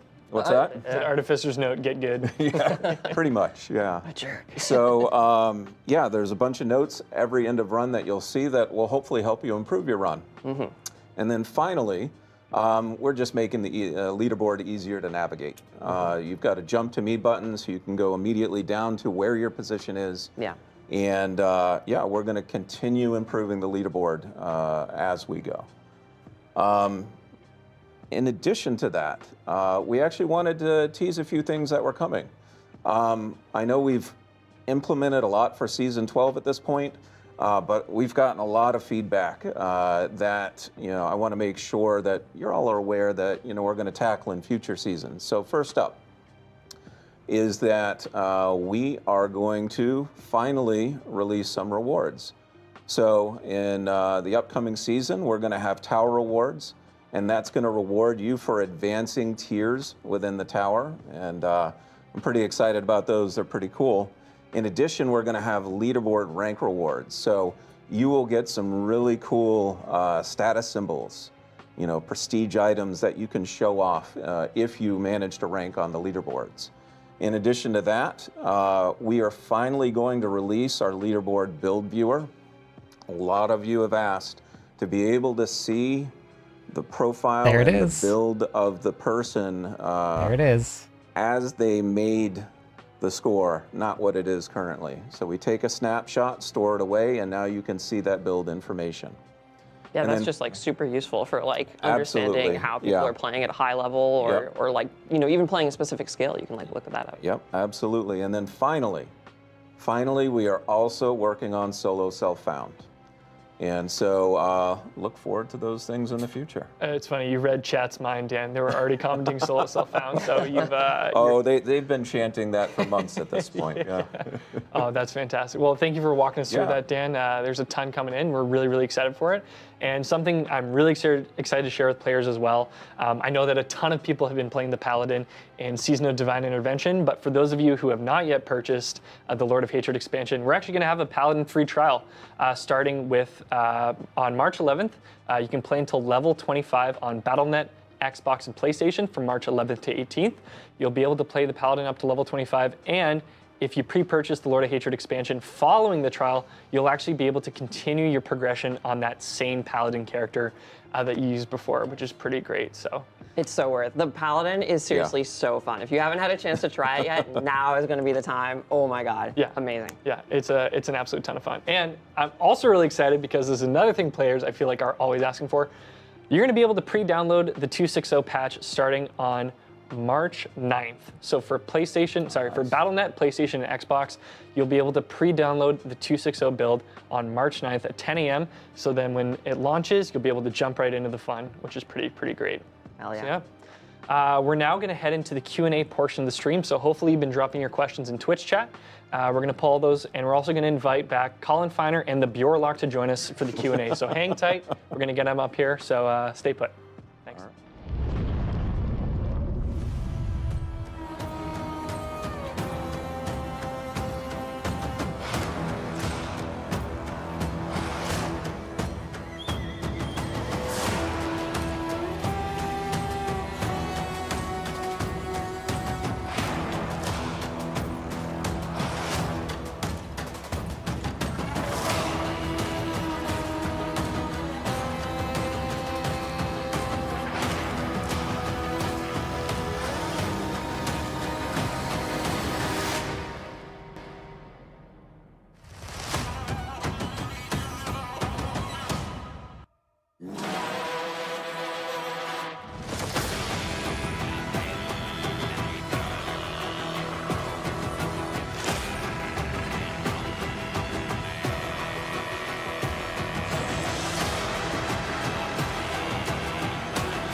Okay, I'll get some more clarification on the start dates if I can, because that's several different dates kind of thrown around. So I'll see if I can figure something out about that. I don't really know what it is though. Very weird. But I will I'll figure that out. But after the stream is done, I have a lot more of the Warlock in-depth stuff that they didn't show on stream that we'll be covering, so I'm pretty excited to go over all of that with everybody. But yeah, this looks like it's going to be pretty fun. I'm pretty excited about it.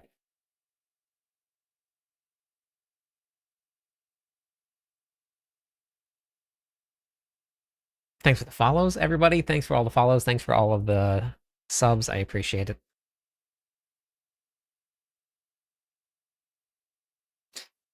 Kill streaks are incredibly easy to do. For anybody that has any questions about them, you kill monsters, and as long as you're doing any damage to them at all, your kill streaks don't go away. They just stay. They're incredibly easy to maintain. They don't fall off very quickly. It just gives you buffs. They even last on bosses when you're not killing monsters. So they're very, very easy. Super, super easy. Yeah, these are a little bit different because I think your D3 streaks would fall off. But this one here doesn't. So you can actually hit monsters. You can apply damage over time. Yeah, the reliquary says the 10th, but that doesn't necessarily mean that that's what's going to end. because in season 11 the reliquary ended, and then 2 days later the season started. So it doesn't, whatever that says there. Buffs are only from kill streaks on bloodied equipment, so you have to have the kill streaks going in order to get the buffs. The buffs will be, well, we'll get to see, because there's probably going to be some buffs coming up to some of the bloodied items. We'll see. Sanctification had a whole bunch of buffs to it that we didn't even know about. So you're just going to wait for the next one, Merlando? Okay.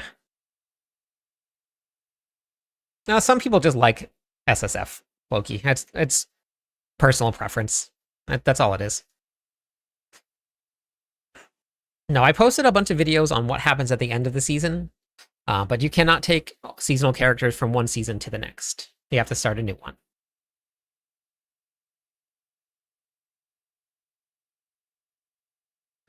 Yeah, I know what Google says, but that doesn't mean that it's correct. The in-game says that it's the 10th also, but in-game last season said that it was 2 days before that it was supposed to start, and they just pushed it off.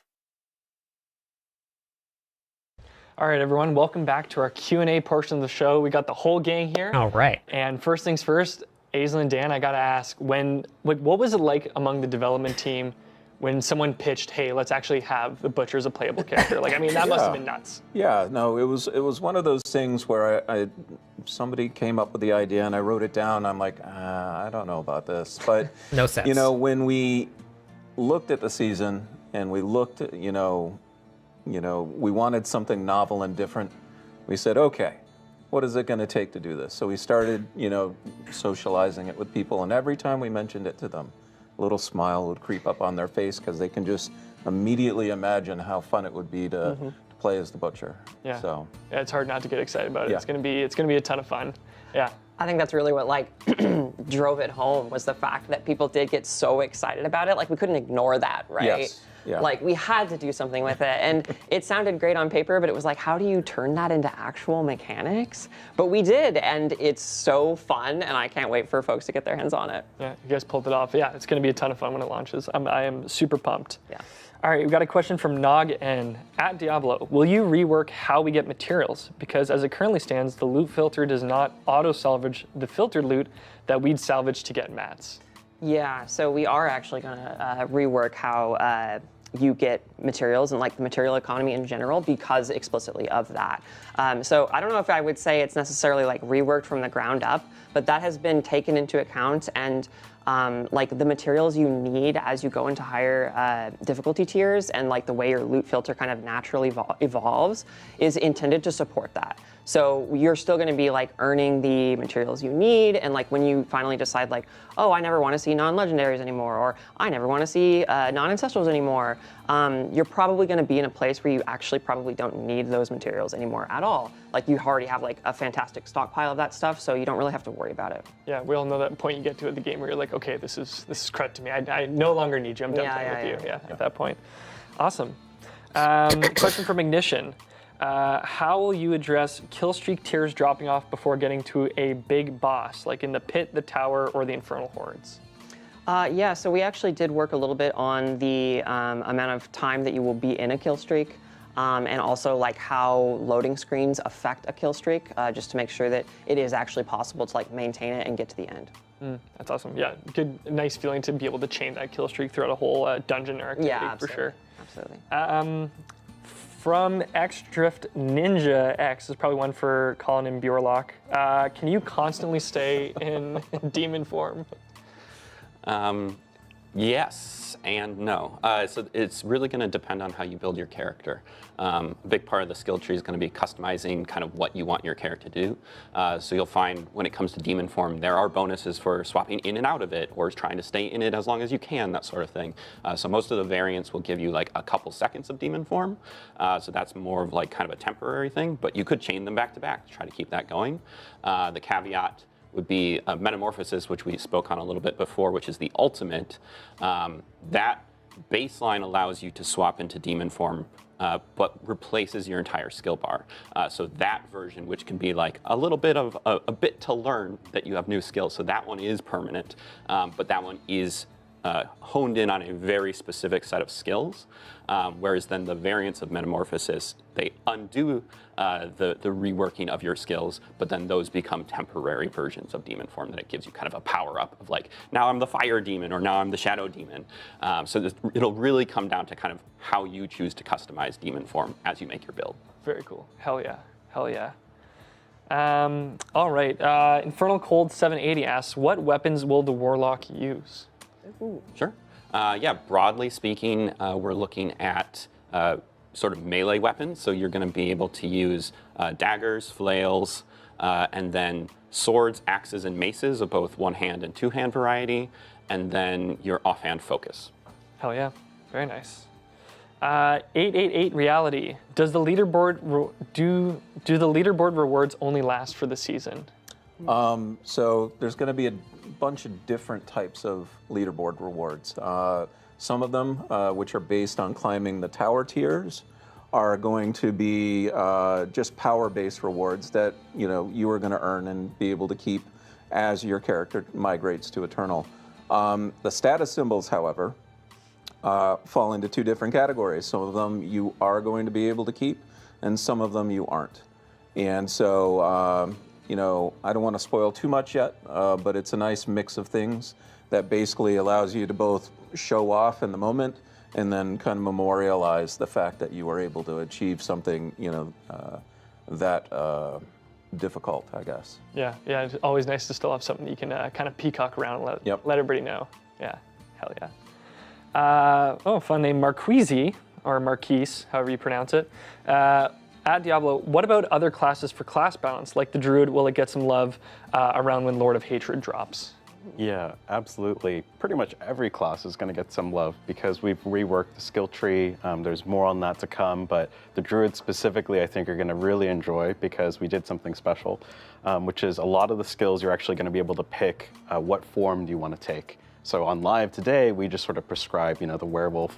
Let's just say Shred, for example, can only be used as the werewolf, or Maul is a good example as well, which is the Druid bear attack. It's a basic attack. In Lord of Hatred, you'll actually be able to pick like, actually I want to be a werewolf and Maul thing. So you have a ton of flexibility both within shape-shifting and human form, and there's just so many really cool skill variants and side upgrades that we have for the Druid. And that's not just for the Druid, again, that's like every single class coming to Lord of Hatred has these types of things. You haven't even seen like what we've done with the Necro yet. So there's just like a lot of stuff that we have in store, and it's all going to be balanced. We've been playtesting it a bunch. We've been hammering on this for like a year. So we think it's just going to be a really fun moment. No matter what class you're into, you're going to have really cool stuff to play. Oh yeah, every class has got tender loving care in Lord of Hatred. So regardless of like who you play, like you're going to come into Lord of Hatred and be like, holy shit, there's a lot of awesome stuff here. One really cool thing is that for example, you think about Trample on the Druid, right, which, charge through a bunch of enemies, it's the bear. The werewolf version actually leaps you. Like, you can pick a leaping version of that. Damn. So, and that's just like, oh, what shape-shifting form do I want to be? There's also a variant on top of that, which is like, okay, what do I want my Trample to do? So there's just a ton of stuff like that to really unpack, and tons of permutations just within one skill. Wow. Okay, you heard it here first, everybody. And I really like what you said too, Colin, about like how we're just kind of scratching the surface. Like we will have a whole other live stream to kick off before Lord of Hatred goes live. So we'll definitely have another spot to kind of get into all those details. But there is, like Colin said, a lot cooking for all the classes under the hood that we're really, really, really excited to share. So yeah, that's really exciting. Thanks for sharing that. Noob Sauce Season.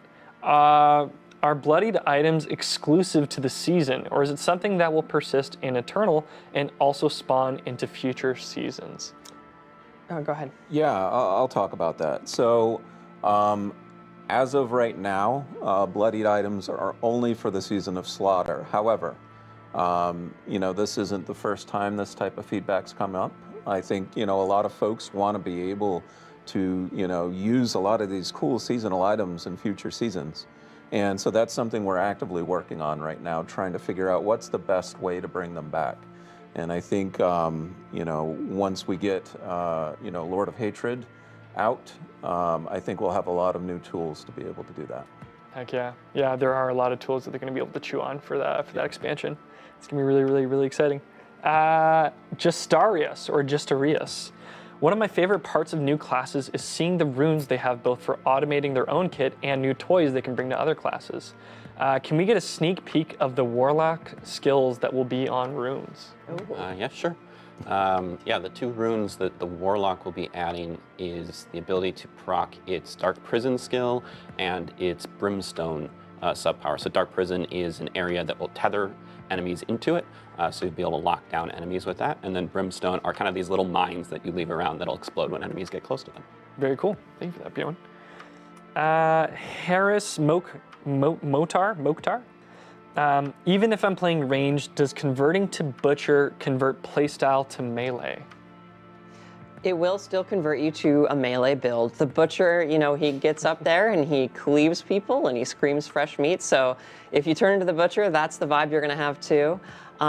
So I think we're really excited about the way the Butcher plays. Yeah. Like, he's just so much fun to just cleave through enemies. And he's also very burly and tough. So like, if you get up in melee, you're not really going to have to, like, typically, you're not going to have to worry too much about dying. There are some situations where it might happen, but yeah, can't wait for players to try that out. But yeah, Furnace Blast is like basically ranged too. Like the it like is, eruption, yeah. it's the whole huge. screen, Yeah, and it's like, huge. attacking reduces the cooldown. So Yeah, I guess the hook is kind of ranged, but then makes it close range. You know what I mean? It's like yeah.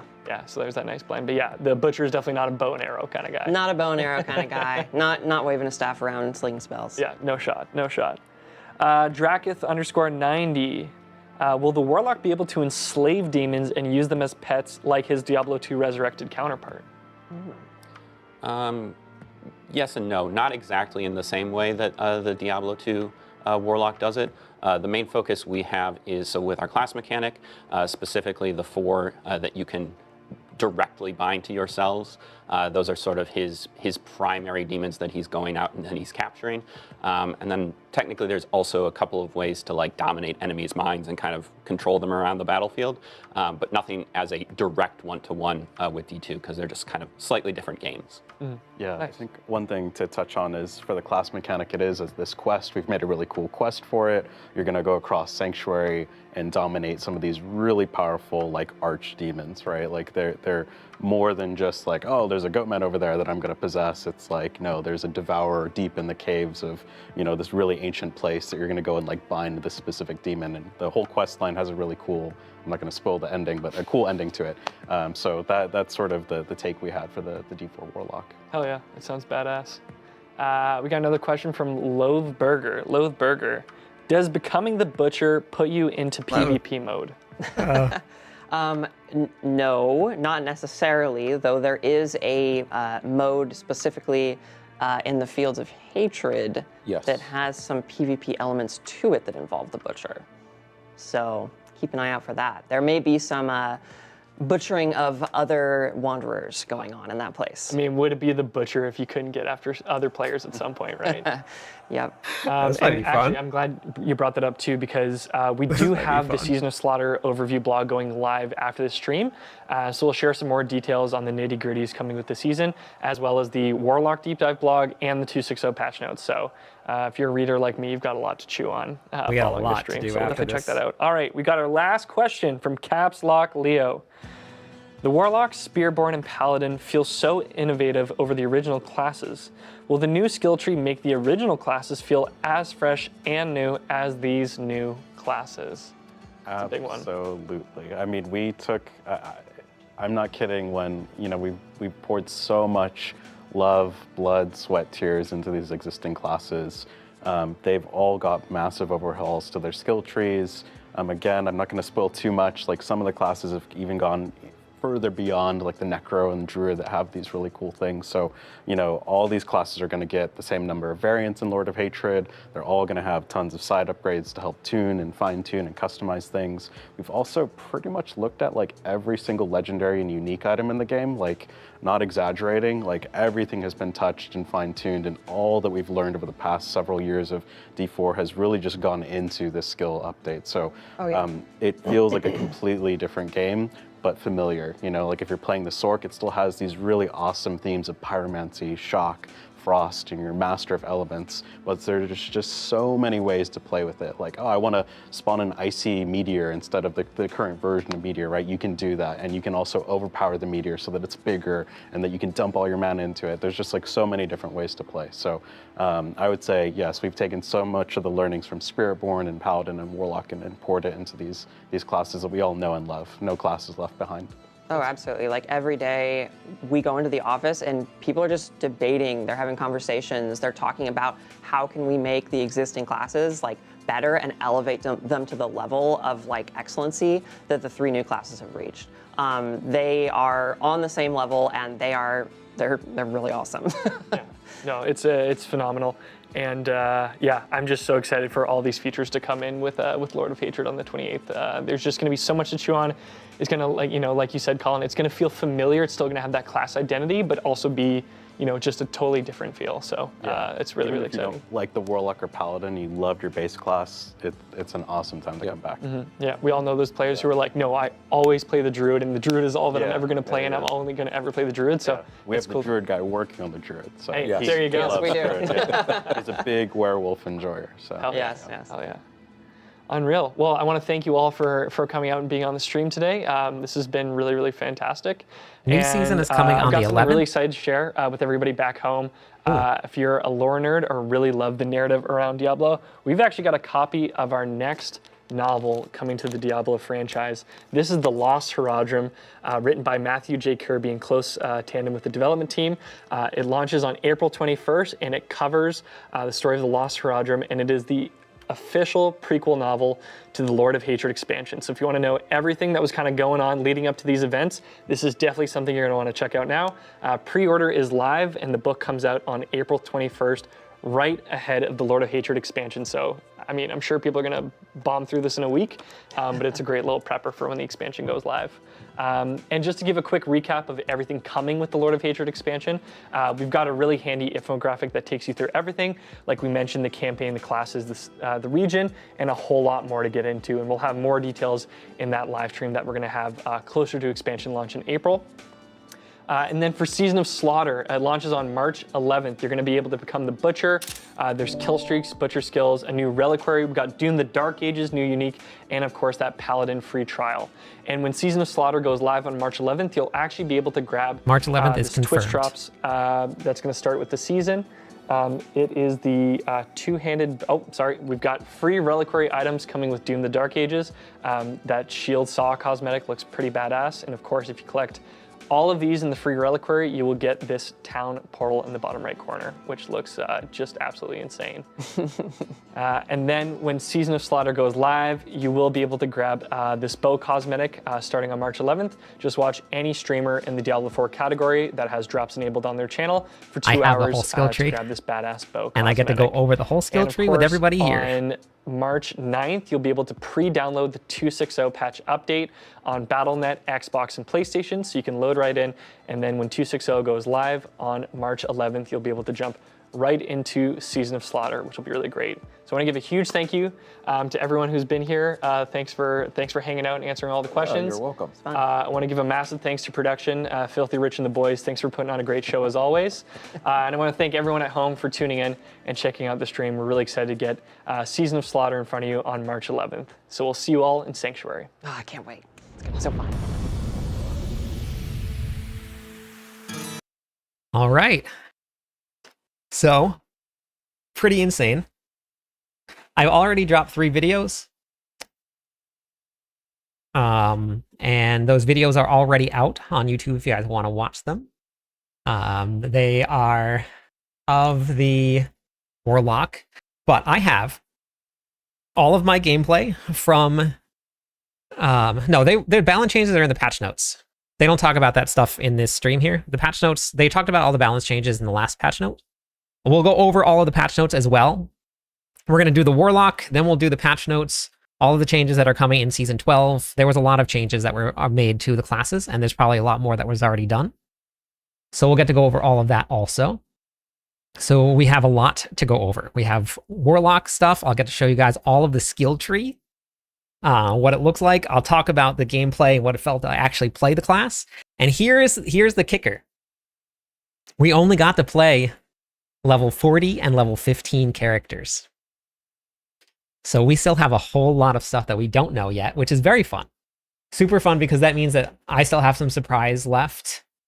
But I'm also pretty excited to go over this with everybody. Yeah, I know. This is why I never trust the Reliquary. Everybody's always going off the Reliquary, and I just never trust it. They were pre-built Warlock, but we were also able to change it. So I have my own build that I'll share with everybody that I put together that I barely had any time to do because I only had 2 hours. Well, the patch notes for the PTR were out a while ago, and then the new patch notes, they said, will be dropping after the stream. So they said it on there, so it should be dropping after. Hey, Neon. So we're going to go over, I'm going to go to the bathroom real quick first, and then we'll go over all of the stuff for the Warlock so you guys can see what it looks like. So let me run to the bathroom real quick, and then we'll go over all the Warlock, and then we'll talk about the patch notes for upcoming Season 12, which is on March 11th at 10 a.m., and I believe it might be on the launcher. No, it's not here, but it's probably on their website. Okay, let me run to the bathroom, and then we'll go over the Warlock stuff. Let me actually just cue this up here. Let me pull up this. You know what? While I run to the bathroom, let's just go here. Let's see. We'll do the Warlock overview. To your will. Filling the battle. Wander. Okay, let me just put this on real quick. So this is the first video that I just dropped. This is gameplay here and kind of talks about the Warlock itself, which a lot of it you guys already know. Then we'll go into a lot more detail when I get back. I'll be back in like 1 second. I'm going to run. Don't worry. The Warlock is making its entrance onto the grand stage of Diablo 4 with the upcoming expansion pack, Lord of Hatred, on April 28th. I was lucky enough to get to play test the Warlock before it's been released, and let me tell you, those were the fastest 2 hours of gaming I have ever done in my entire life. Everyone wants to know how broken and how much stronger than all of the other classes is the Warlock going to be? And the answer is, I have no idea. We got to playtest maximum level 40, so we really have no idea what it's going to be like in the endgame. Every class out there will be getting updates to their skill trees, so something else might end up being on top. But I'm going to break down how the Warlock works in this video. Necromancers and Sorc fans out there, don't worry, the Warlock is its own thing. It is completely different, and it is not stealing the spotlight from either classes. It's very unique in its playstyle, and oh man is it fun to play. The Warlock is a will-powered base class that will rely on 2 types of resources, Wrath and Dominance. Wrath is used to cast most skills, and you generate it by using certain skills, and it slowly regenerates over time. Dominance is used to summon demons, and this regenerates slowly over time. There will be some creative ways that you can increase the generation, but from the early looks of it, it's not something that will work like normal resources do. This class will have 4 distinct playstyles as well. The first one being Legion. Summon demonic legions to overwhelm your enemies and unleash chaos, exploiting their deaths to fuel an unending onslaught. Vanguard. Ride into battle atop a hellhound, transforming into a demon and bringing the fiery destruction as the spearhead of a demonic force. Mastermind. Bind foes and demons to your will, filling the battlefield with terror from within a cloak of abyssal shadows. Ritualist. Empower Hellfire and Abyss rituals with demonic energy to bring calamity and explode your enemies. The skill tree will have 3 different types of skills in it, with some of the skills allowing you to convert that skill to other types, making the build variety an exciting thing. You'll see Demonology skills, Hellfire skills, and Abyss skills. You will also find tags on the skills for Occult, Lesser Demon, and Greater Demon, furthering that depth of the builds. Like the Paladin, the Warlock will rely on 4 different class mechanics to determine your playstyle. These will be called Soul Shards, and depending on which soul you want to use, the skills, mechanics, and abilities all change. I'm going to cover all 4 of them, including the 3 lesser soul fragments for each of them. For the Legion Shard, casting a Greater Demon will buff your lesser demons with increased attack speed and cooldown rates. After you have killed off at least 50 of your lesser demons, the cost of your next Greater Demon skill will be reduced to 0. On top of that, this will also allow you to summon Agrom to fight for you. Spawn Fragment gives Agrom the ability to passively spawn a vile child lesser demon every second, and if you summon a greater demon, you increase that spawn rate of the vile children. When you use the command Agrom skill with this shard, instead of spewing hordes of vile children, Agrom now causes all of your lesser demons to explode. Next is Sacrificial Fragment, which makes you unstoppable as long as you have lesser demons. Your demons are also sacrificed to prevent you from being crowd controlled as long as you have some of them up to offer. The final one is Evisceration Fragment that forces your demons to focus on eviscerated enemies. They gain increased movement speed, and your demonology skills gain 2% chance to eviscerate enemies that have already been eviscerated. Vanguard is where I spent most of my playtests. This up-close and personal style of the demon form really drew me in. The Vanguard Shards summons additional Archfiends if you cast an Archfiend skill while you're in demon form. What was really cool about choosing this shard was that it changed some of the skills in your skill tree to do something completely different. It also gave you the ability to summon Abodian, a flaming demon mount that attacks while you ride. Casting Rampage now summons a brute to fight for you. Infernal Breath now summons a demonic head that spins around you, spewing flames. Tyrant's Grasp now summons 2 additional demon hands that attack enemies, and Profane Sentinel summons an additional eye that will follow you around, blasting enemies. The first fragment, Hellguard, gives Abodian increased cast, movement speed, and also adds a cleave. It also shoots out brimstone while you're moving. Warden Fragment consumes 1 dominance per second per close summoned greater demon, extending the duration that they are out. It also makes it so your demon form increases the damage of Hellfire skills. Infernal Fragment makes you emanate fire for 2 seconds while you are volatile in demon form to damage close enemies around you. The Mastermind Shard lets you recast skills, and it no longer breaks you out of Shadow Form stealth, but that comes at the cost of 2 stacks of Shadow Form. While you're in Shadow Form, you're going to gain increased damage with Abyss skills and additional movement speed, and you will also be able to summon Tazroth.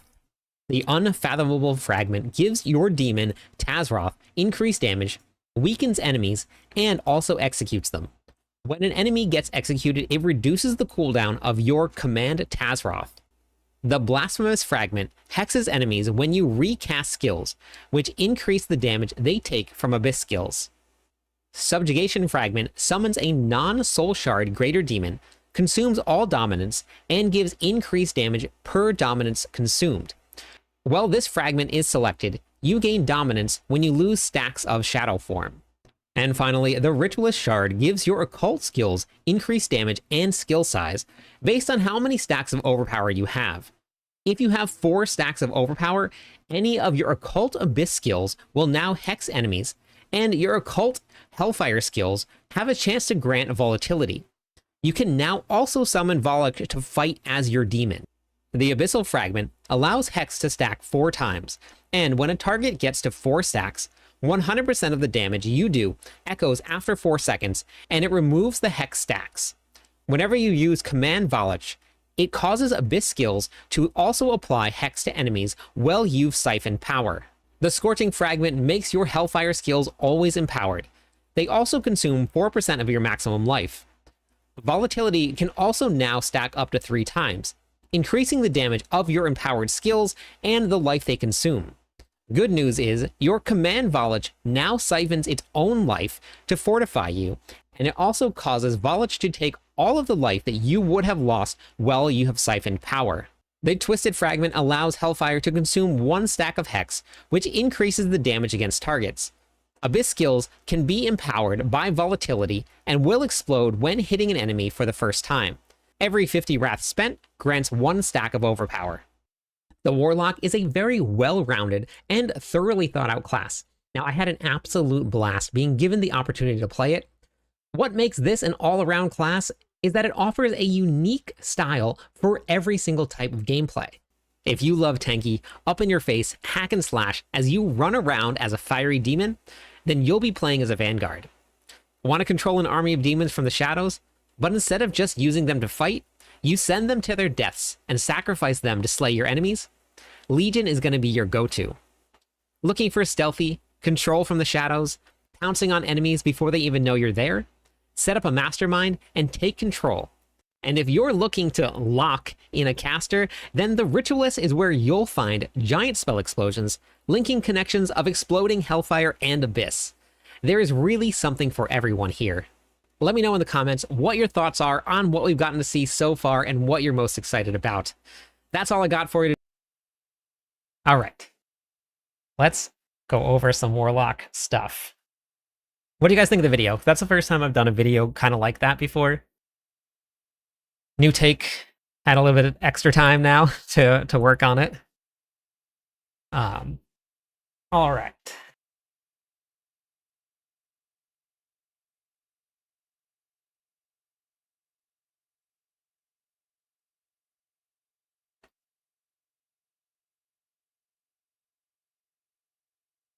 All right, cool. Yeah, so I have all of the gameplay and a lot more. Like I have, I'm going to pull this up here, and I'll put down.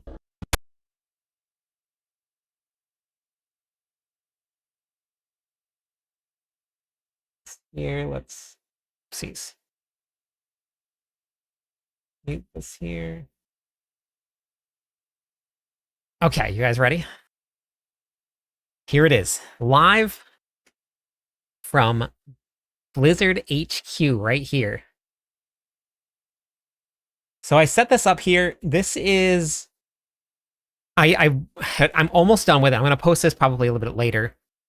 Every single one of the skills. So the way that they're set up now is here is the full skill tree, all of it.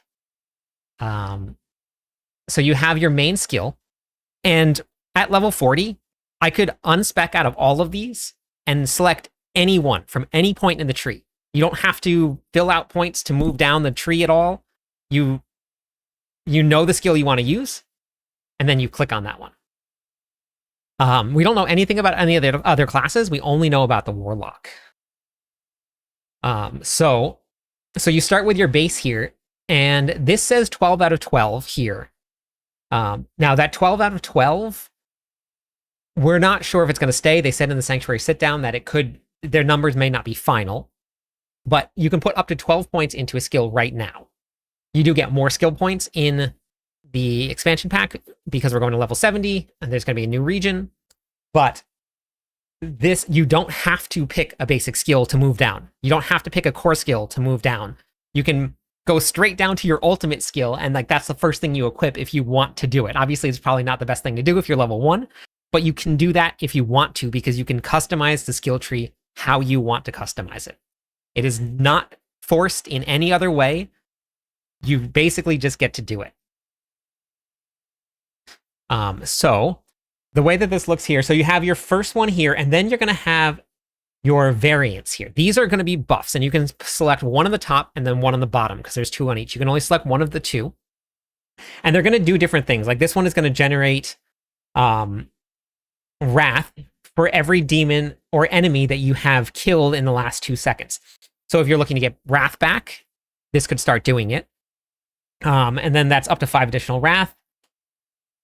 We won't go over every single skill tree, and I'll post the video so that you guys can see it, but we'll just go over some of them so you can see how that. So by watching this stream, I can earn drops. Yes, you can. So this one here, this is an increase to damage for every damage you get. So depending on your issues, right? Do you need to solve a wrath generation skill? Because maybe you're early on and your damage isn't really the issue, but you're running out of wrath. You're going to select this one. And then later on, when you get your endgame build online, then you may select the damage one. Let me just go back here. That was a little bit too fast. Let's go a little slower. Okay, what's going on here? Okay, here we go. So then you may end up selecting this one here if you need to do more damage when you get to the end game here. So wait, let me go forward here. So then you get to the 3 different modifications for the skill, right? So you get your main skill, which was the first thing we looked at. Then we get your 3 modifications. So the Mega Lunatic. So Command Fallen summons a Mega Lunatic that deals increased damage, and it bursts into 3 Mini Lunatics, and they all deal damage. So basically like a demon mega bomb is basically what you're making here. Then the next one here is going to be meat shields. So for every second, Command Fallen passively summons one lunatic that follows you around and detonates when enemies get close to you. That's up to 3 of them. And then Command Fallen is now a Hellfire skill. Very big. I told you, Tactical. I told you.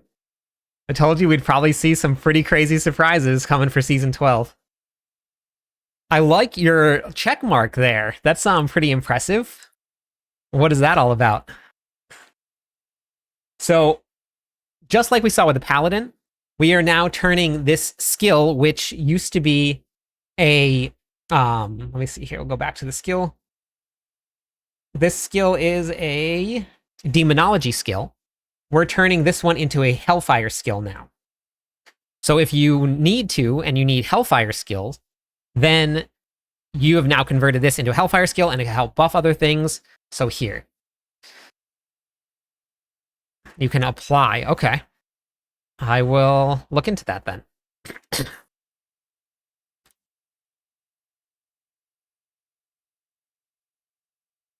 The class skill, the classes and skills will stay relevant each season regardless of skill choices? Pretty much. Pretty much.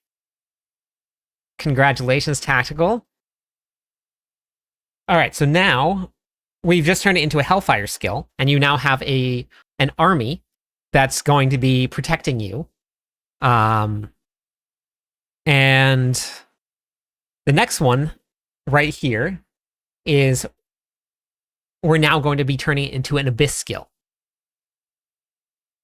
So your Command Fallen now summons up to 3 Fallen Grunts instead of the other one that was summoning before. They deal damage, and they generate 10 Wrath per hit. So recasting while you have all of them active will move them to the target. So you can now target monsters with this. Great way to generate. So this way, so you can think about this, right? If you want an Abyss skill, you take an Abyss skill, and then you get the one that does damage instead of doing the Wrath. Or if you need a Hell skill one and the Wrath, then you can take the one that selects the Wrath. So then we have your other choices here for your multipliers, or for your rooms. I don't remember what they called them. Every 15 times that you hit an enemy with a Command Fallen, you're going to gain Dominance. Dominance is the other side. If you saw the video before, you have Wrath and then you have Dominance. Dominance regenerates a little bit slower than Wrath because it's used differently. It's not something that you like kind of spam too much with a lot of the abilities that I got to try. And then we have your Summon Demons by Command Fallen now increase the damage for every second that you're alive. So that's kind of how the skill tree across the board is going to be set up.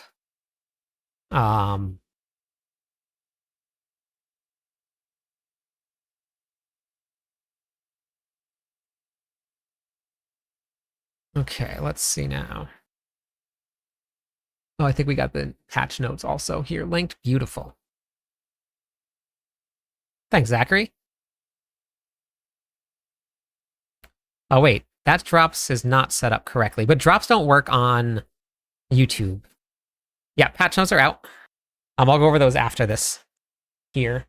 So I'm going to be posting this video. I'll probably finish it up today, but this is going to go over every single one of the skills. So I got to mouse over all of them here.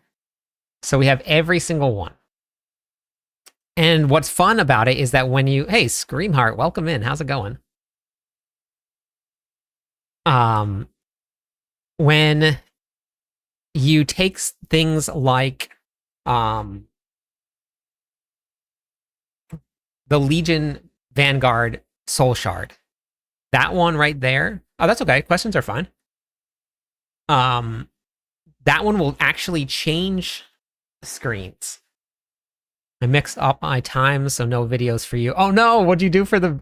I actually got to meet Screamheart and Tactical Ghost while we were there. What did you do for the times? What happened? What skill... So I'm actually going to go over kind of the build that I put together, sort of-ish, with everybody. I'll show you what the build is. And we didn't have a lot of time. We had 2 hours. That was it. Those were the fastest 2 hours of my life. So it was so fast. It was over in a flash. So this is the basic skill tree. I'm gonna post a video simply just the skill tree. So as soon as I'm done with this, I'm gonna finish editing this one. It's almost done. I just have to cut a couple more things. And oh, gotcha, Scream. That's okay. People will still be looking. So let me fast forward through a little bit of this, because that's basically. Anybody have any more questions about the skill tree before we jump into a little bit more? Yeah, that would be awesome, Screamheart. Yeah, that'd be great.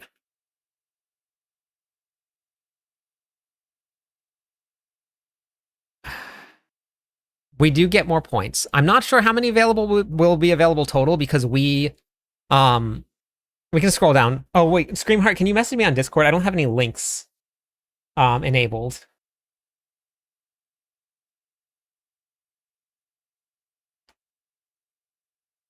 Okay, wait. Here we go. Let me go back here. Okay. We'll go back to the ultimates here. Actually, I think I can just do this here real fast.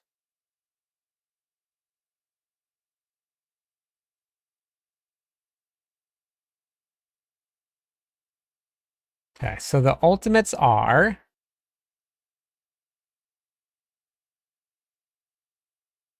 Let's go back again. Okay, there it is. Okay. Okay, so here's the ultimates. Patch notes are out. Do you think Barb will be playable? Barb is playable now. Barb is the second strongest class in the game right now. But Barb will be playable. Everybody will be playable. So this is the first one, the first ultimate here. This is going to be Fiend Abaddon. This is the giant one, I believe, that pops up out of the ground and does the gigantic swing. That was the giant one they showed in the video. Then let's go through here. We'll just speed this up a little bit here.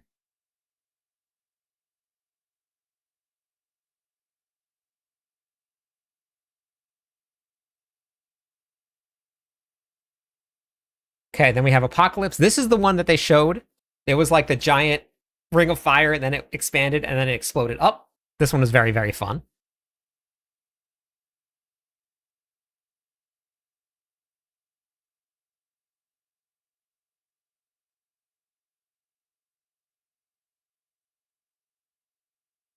Terror Swarm. This one was actually the one that I think I'm going to be running in my build that I'm going to be leveling with. This one has this like weird thing, and I'll show you, that like kind of like swarms around you in a circle, and it does damage as you run. I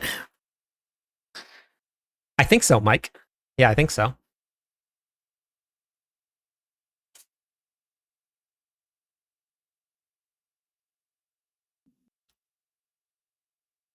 Wait, what's the question?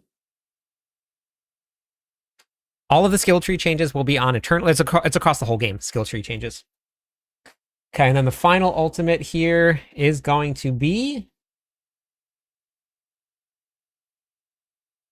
Metamorphosis. This was the one they were talking about where you were in demon form. So you don't actually need to have this selected to be in demon form. There's other ways to do it. So this right here will give you demon form though, and it gives you additional things, but we were able to get demon form with the skill itself. So let me go down here. All right, anything else about the skill tree?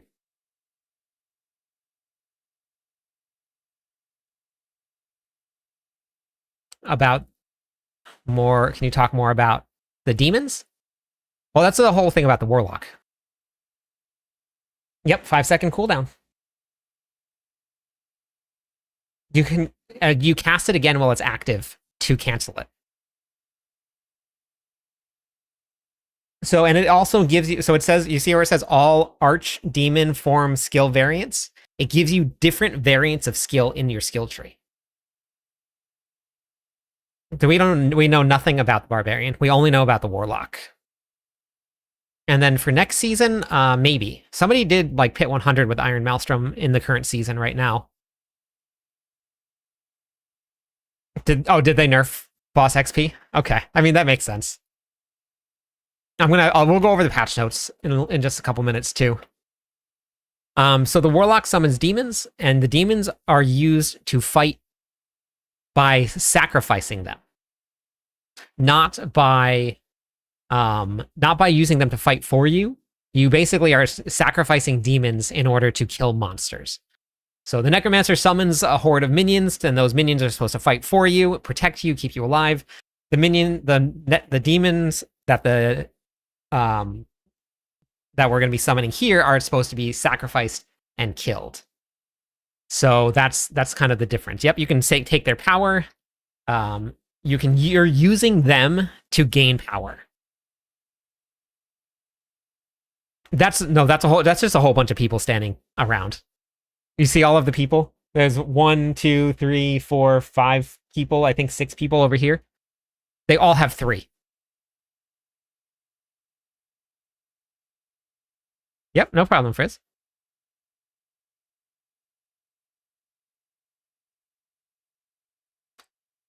Kind of, it didn't feel like that when you were playing Shadow, though. I played all of them.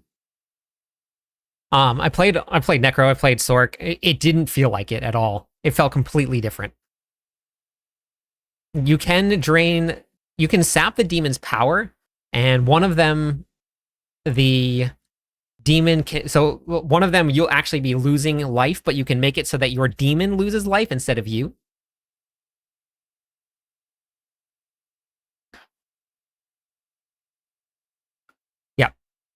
Yeah, don't worry about it. It's not going to take the spot of the Warlock or of the Necromancer or of the Sork. They're completely different feelings.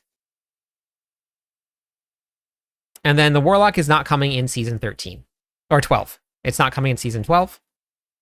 So this right here, this is the build that I'm probably going to be starting with. Something similar to this. Once we get the final notes and stuff, we'll know a little bit more. But this is the ultimate right here. So it's this flaming, like, demon bunch that spins around you. And I use Rampage, and you can convert Rampage into a leap, just like this here. And I used these skulls here, and the skulls, they are heat-seeking, and they bounce off of walls. So I combined that with right there, you just saw that was Shadow Step that took me out. Or Shadow Step? No, not Shadow Step. I don't remember what the name of it was. But it takes you out of demon form, but it basically puts you under the ground, and then it's a movement skill. So I added several different mobility skills alongside of this here, and I still have Abodian, which is the Flaming Mount, which I'm actually about to get on right now. So I have movement from the mount, which you can run on, and it attacks while it's going. You can cast your ultimate, and you can get on the mount, and your ultimate will attack, the mount will attack, and you can run past enemies. So that was just, I cannot remember what the name of it was, but here's the ultimate. Now I'm on the mount. The mount is shooting things out, and the ultimate is hitting enemies with it. And this is only level 40. So I have no idea what this is going to be like when we get to the end game. But like, you see the skulls bouncing off of everything? You shoot them into a room, and then they just bounce off the walls, and they go and they actually seek out all of the enemies in the room. This is the Warlock. I got to play test it. And this is all of the live footage from the play test. So this was the one that I was messing around with. I didn't have a lot of time to do it, but this is the skill tree here that I was messing around with, so you guys can see it there. More skill focused and item empowering, yes. You're going to have as much customizable options as you want for skills. The power from the skill tree is not meant to be the most defining thing like passives are right now. Season 12 is only for 7 weeks. or 6 weeks. Yeah, 6 or 7 weeks, something like that. The design of the game is changing. You're going to design your character around your skills, and that's just whatever you feel like playing. And then you're going to take, I don't even know what the aspects are for the Warlock. There was very, very few of them that were available.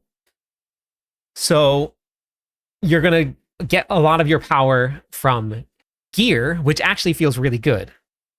Because like you want to find a piece of gear that is like game changing, right? The gear itself will feel like it's strong. You find a piece of gear on the ground, you're like, oh my God, like that's what I've been looking for. That's going to change my build. And it's only the build that you decided to play with what skills you wanted to play. And you see how I just teleported underneath the door there?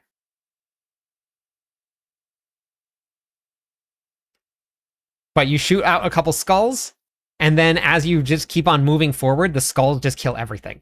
You can leap, I cast a couple skills, I leave the room, the rest of the monsters die there. There's going to be a lot of really, really strong builds. But it's so visually fun. I'm not lying to you. Like I've played every single class. I've been playing since the beginning. I still absolutely love the game. No, this is my live footage from when I played test it, Shark. So I got they sent me the footage from when I got to play test it.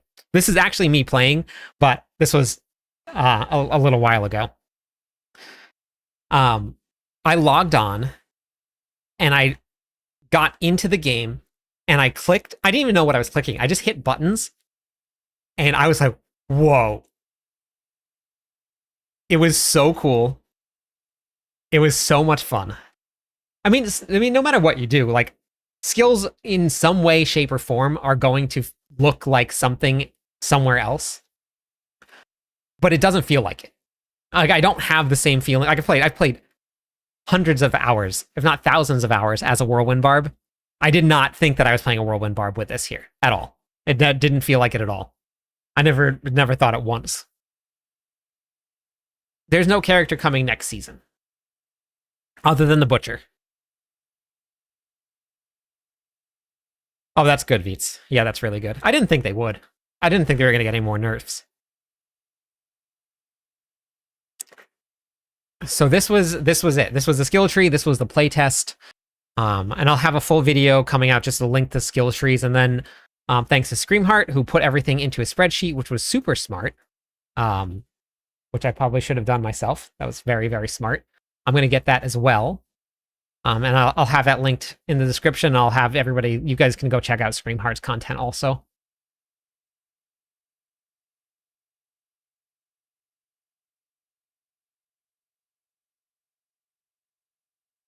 Yep. Diablo 4, as we know it, is going to change. It is going to change 100%. But this was fun. Like I got to put a build together in maybe I had like 45 minutes to do it. But I wouldn't compare any other classes. I just have, like, when I hop onto a class, I don't compare them to other classes. If I hop onto a class and I have fun with it, I just based it around how much fun I had. It was just very, very fun to play. Yeah, Daniel, it's very fun. They said that they probably are going to make it pretty strong just so that they know how to tune it, which they said it in the live stream, which is completely fair. Like, make sure that it's strong and not undertuned, because if it's underwhelming, it needs to be strong. In the first time it launches, it has to be strong. Then they know how to tune it back and stuff. And let's see, I think I did another run, and then we'll go over the patch notes. But I think I did another run of a dungeon here. Because it got better. The more I played it, the better it felt. Yeah, so this didn't feel... I played the Detour Warlock. This one didn't feel... Like, look at... This is what I meant. Like, I started to get a little bit better at the Warlock, and it felt a little bit more cohesive. And then they have these, like, really, really strong... I don't know if it was... I don't know, but... But you see the movement speed? I started figuring out how to add more movement speed in. How to move faster.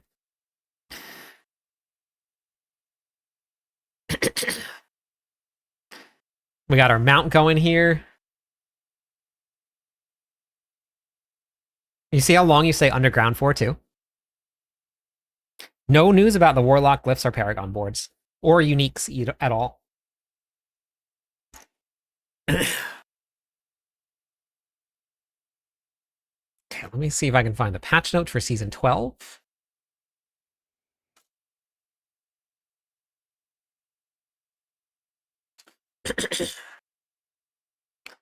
I'm very, very excited, though.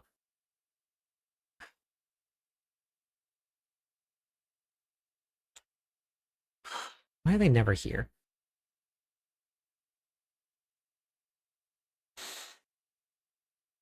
Listen, no character is coming next season.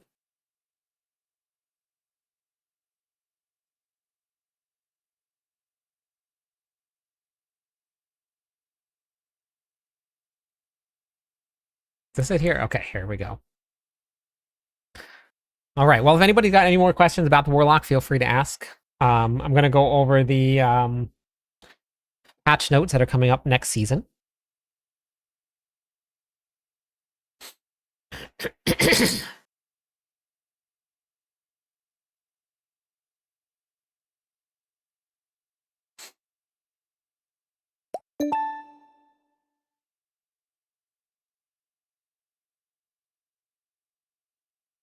There was no Paragon board available.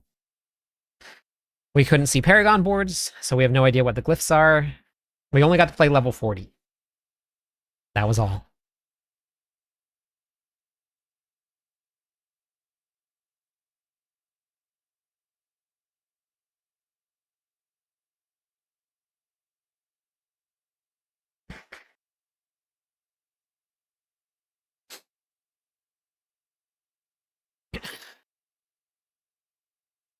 Thank you for the follow. Welcome in. What do we have for followers today? I'm going to give away some more points. Yep, let me give away some points for all the follows here. Thank you, everybody, for being here. All right. Patch notes on the season. Thank you for the follow. IG.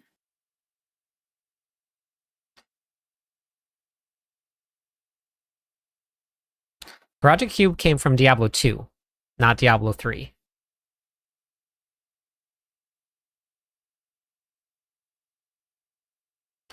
And bringing things back from other games make it feel really great.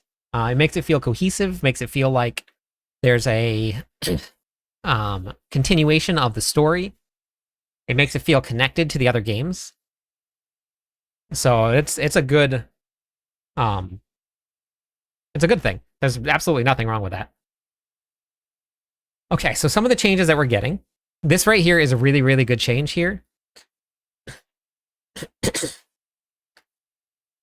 Kill streaks no longer reset when going between floors in the dungeon. So that's really good. And then for the following massacre affixes have been tuned. Attack speed has gone up. Cooldown reduction has gone up. Critical strike chance has gone up. Life on hit per kill streak changed to 100. Maximum life per kill streak tier 3%. This is, people were stacking so much life. They were at like 1.5 million life because of this affix. So it looks like they capped it. Movement speed went up. Resource cost reduction went up. Okay, so this is interesting. Resource cost reduction is now 10%. There is 5 tiers. 5 tiers means that you have 50% resource cost reduction. And that means that if you have 5 levels and 2 affixes, you have 0 resource cost reduction. Hey, Travel.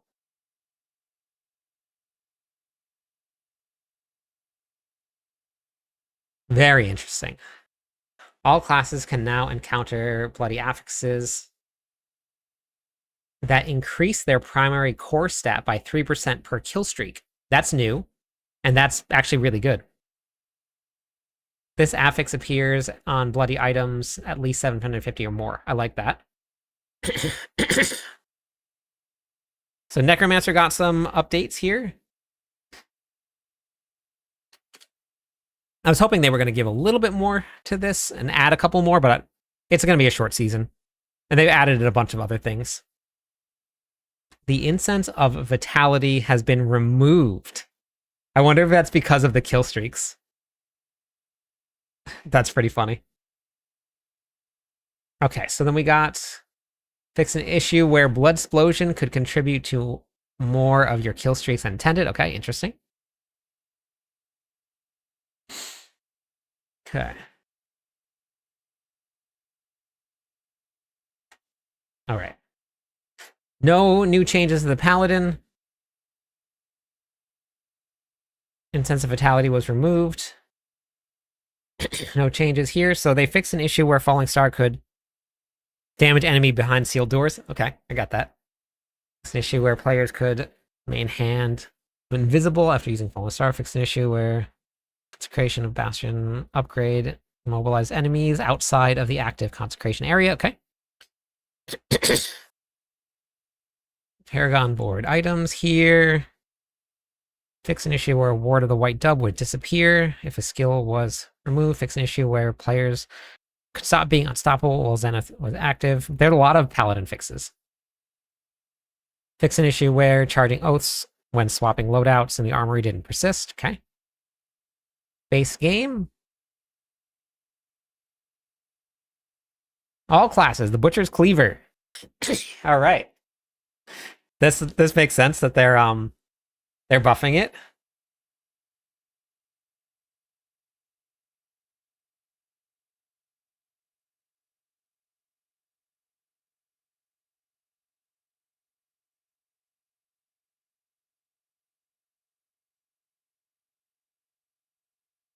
All right, when you critically strike injured enemies, killing elites fears and slows nearby enemies.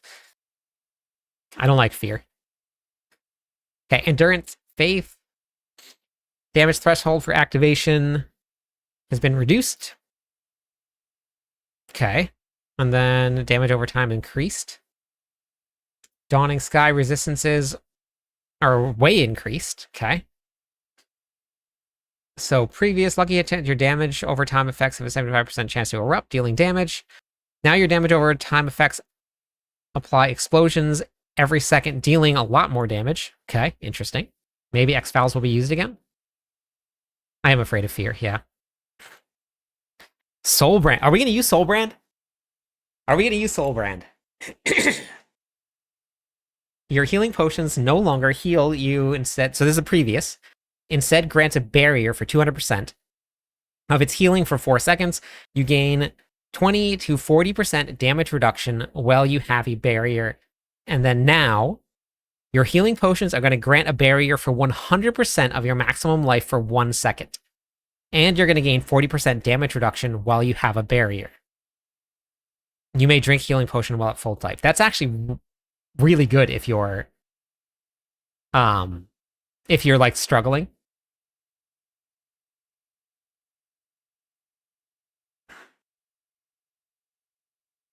Hey, Snelly, how's it going? If you're about to die and you pop a potion and you get 100% of your max life as a barrier and 40% damage reduction, it's pretty good. Lock rims. Is this going to be... Okay, your skills gain critical strike chance when if you cast up to each point of primary resource above 100 grants your skill increased critical strike damage up to 500 resources. Now, critical strikes deal up to 100% increased multiplicative damage, but your critical strike chance is reduced by 50%. Interesting. Okay. Crown of Lucian. Duration is increased to 5 seconds, and maximum... Whoa! That's a big buff. That's an extra 30% multiplicative. It's gonna... Which... With... I wonder how the resource cost reduction kill streaks are gonna work, though. I wonder if they're going to...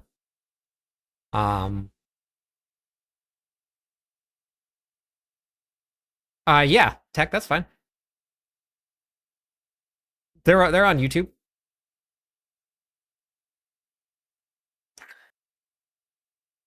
So we'll have to see. So if we had if you had Starless and Starless, it was 75% reduced cooldown reduction.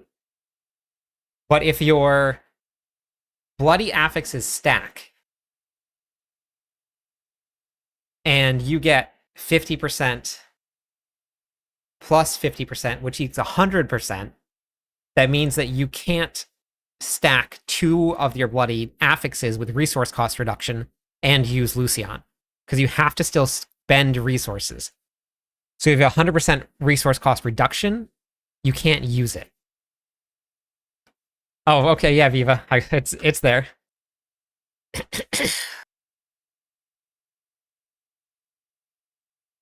I don't think anybody was mad about you expressing your opinion. So we'll have to see how that works. Maybe with Starless, it'll work with like 75%. Yeah, interesting. But I know that there is a resource generation affix.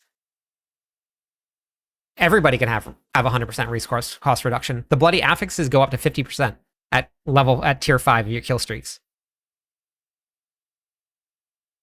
So if you have 2 Bloodied Affixes, that's 100%. And they said in the live stream that they stack. So if it stacks and you put on 2 pieces of gear with resource cost reduction, you have 100% resource cost reduction.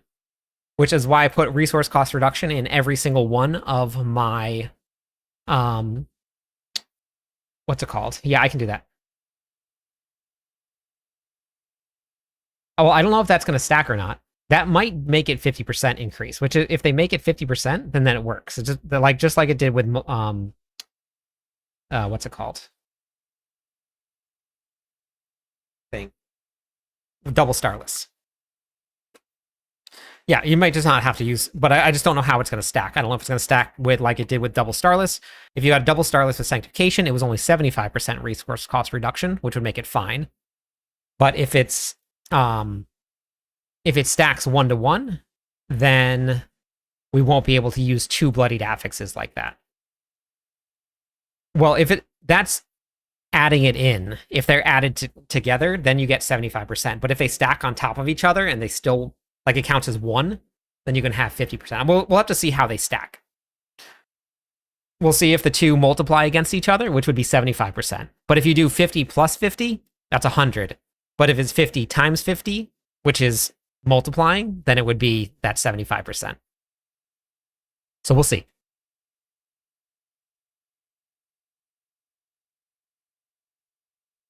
Yeah, we have to get enough resource generation. But it's going to be very fun. That's really big. Godslayer Crown. When you attempt to stun, freeze, or immobilize an enemy, you mark them and all nearby enemies, pulling them in and dealing increased damage. That is a big change. That's really good. That makes this a really good option for you if you don't have other uniques. So that's really good.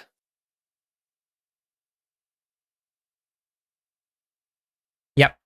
So that means that if something's already crowd controlled, or sorry, if it's already unstoppable, normally Godslayer Crown wouldn't work. But now, even if the monster is unstoppable, it will work for you. And then we're looking at Andariel's Visage right here. Visage. Lucky hit up to a 20% chance to trigger a Poison Nova, dealing 40% of the damage dealt, of the damage you dealt over 5 seconds to enemies.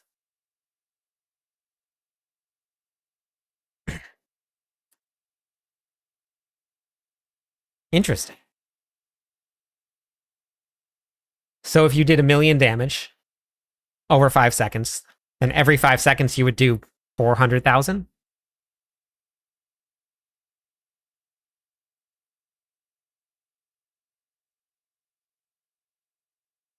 But it's only a 20% chance to do it.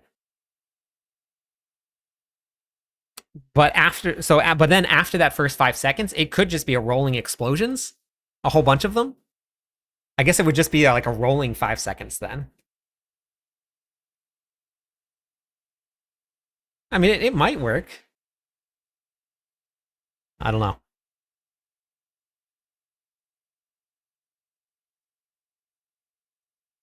Yeah, I still don't know if it's enough. Thank you for the follow. Welcome in. That was actually enough followers to give away some points to everybody.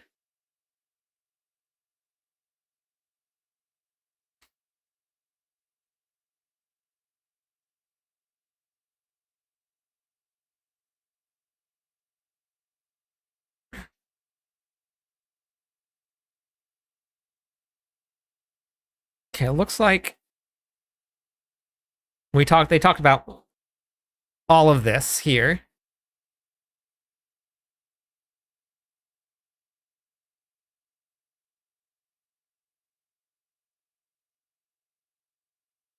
Now, all non-objective doors in Nightmare Dungeons automatically open. So you can now speed past everything. They're going to automatically open for you.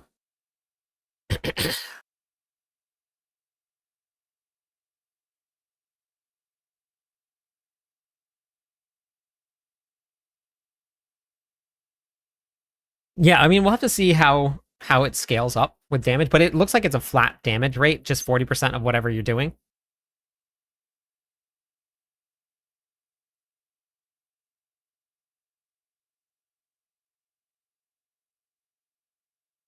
So if you've done 1 billion damage, then you're going to do 400 million damage whenever you proc it.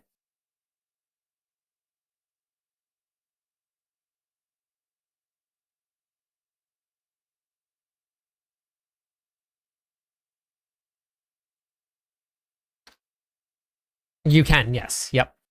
So it basically is just adding an extra 40% to your damage, which honestly is not too bad. But I mean, if you add 40x, it's pretty much like it's just giving you like a 40x damage, but that's on a lucky hit chance.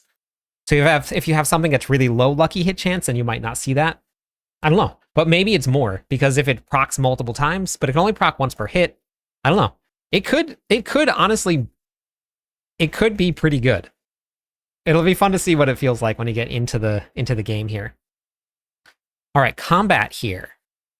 Stagger mechanics have been updated. Bosses now build stagger approximately twice as fast as before. We saw that on the PTR. That was really nice, actually.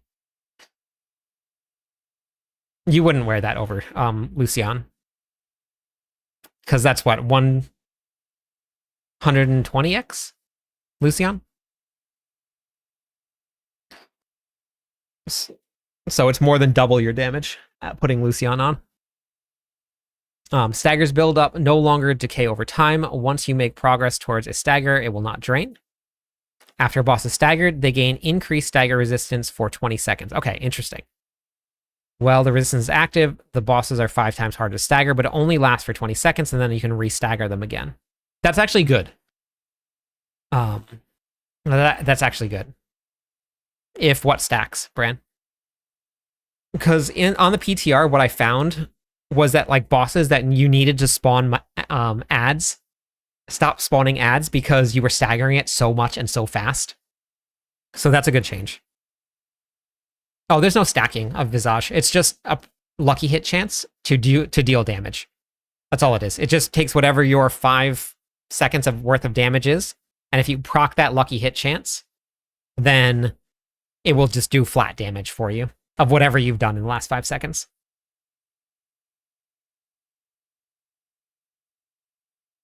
And then each additional member increases the stagger threshold by 50%.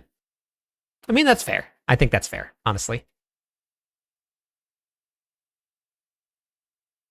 The good thing about Visage is that if you have a build that's doing a lot of hits, so let's say something like Ball Lightning, where you have 12 or 15 balls out at one time, and each one of them, if each one of them just procced, let's just say procced a lucky hit at the same time, and you had 10 of them out, that would be, what, 400% of the damage that you've just done over the last 5 seconds? And if that keeps on popping, like every single tick, then you're doing 400% more damage consistently. And it's an AoE, which is bigger than anything else. So it has potential to be really, really big. So we'll see. We'll see how it goes.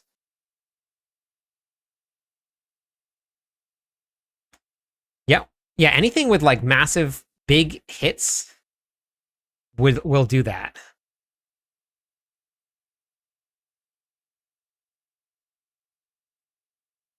Just anything that's going to hit a lot. Something like Hammer of the Ancients, where it's like a single target damage, which Hammer of the Ancients has a really high lucky hit chance. But you would need everything kind of like close around you to deal multiple hits to multiple enemies. But like hammers, where it's like big AoE, but even hammers, I don't see it doing as much as like wall lightning, things like that. Like you have, I don't even know about whirlwind, because whirlwind is one damage every 1 second. It might be a little bit slow still. But if you're doing like whirlwind earthquakes and you're hitting things and earthquake, I actually don't think earthquakes proc lucky hits actually. But yeah, it's going to be interesting. It could be, it has potential to possibly be good, but we'll see. Quills, yeah, maybe. Legendary monster affixes now only appear in expert and on difficulty and higher. That's good. Unique monster affixes only appear in penitent or higher. That's good. Number of bosses in the Fell Council encounter in the Infernal Hordes has been reduced to 1 pre-torment difficulty. That's good. New monster affixes have been added. The Saber affix causes affected enemies to drain your resources.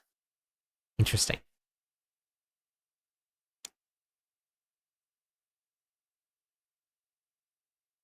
Okay. I don't think that earthquakes proc lucky hit though. They can make enemies vulnerable, but I don't think they proc lucky hit.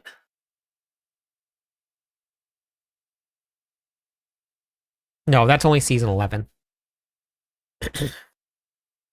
Whoa. No way. Look at this. The following monster affixes have been removed from the pits. Shielded is gone. Oh, thank God. Unstoppable is now gone. And teleporting is gone.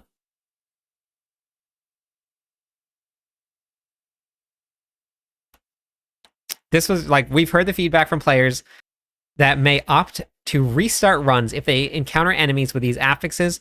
We're opting to remove them from the activity. Really good. Visual effects for fire enchanted and fire orb monster effects have been upgraded to bring greater attention to them. That's good. Minion monsters now visually distinct from other monsters. Okay, that's good too.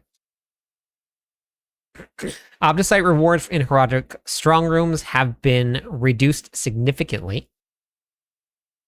Cap for Obdicite has now been increased to 99 million. Experience rewards have been reduced significantly from defeating world and lair bosses.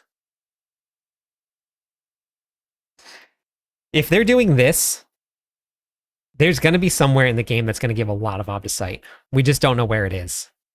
Somewhere in the game, we're going to get a lot of Obdicite. Fix the screen reader to incorrectly release disable masters and the warden. Fix issue where the screen reader. So a bunch of screen reader changes. We already talked about the tower.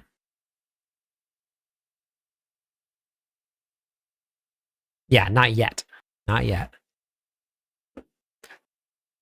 It's cool that they removed one of the maps from the tower because people probably just weren't playing it at all.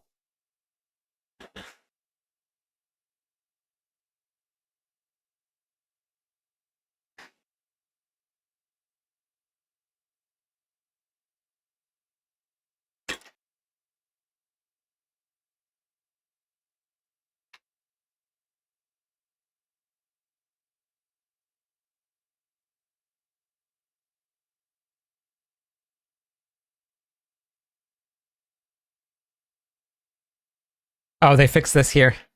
People could just like restart Astaroth if people kept joining the party in Escalating Nightmare Dungeons.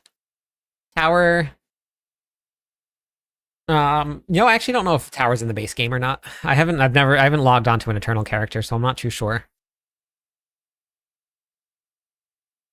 Look. Right here.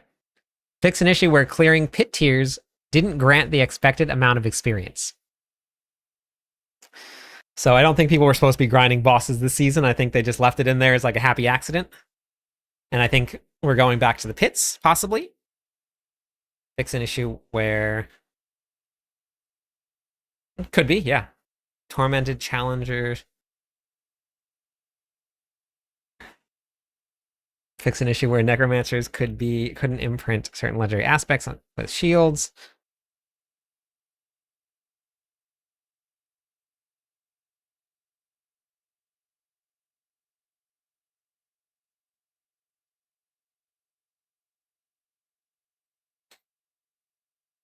Okay.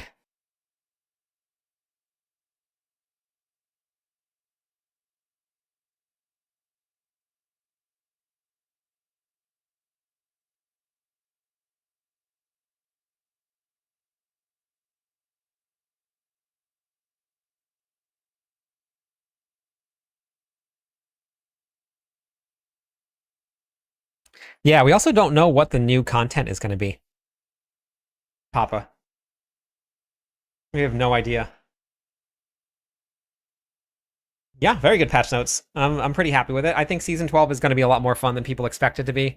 We have new endgame content. Sounds like we're going to be doing some PvP also in the new season as well. So I'm kind of excited to see what that is all about.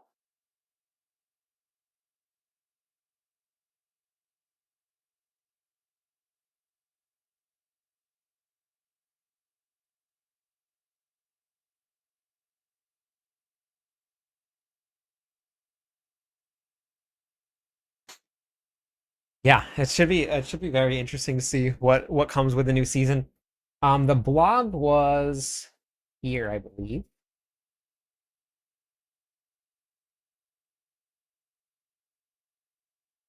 So for anybody who wants to, you just go to news on the Diablo website, and we got this right here.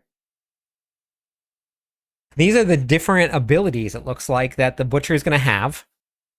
God, the iconic hooks coming in when you're trying to run away, pulling you back. Carve, Culling, Furnace Blast, I'm guessing that's like an ultimate. Hell Charge, Molten Slam, the Doom collab. Reliquary items, we're going to get a panda bear, or a polar bear, it looks like. Got some crystal wings coming also.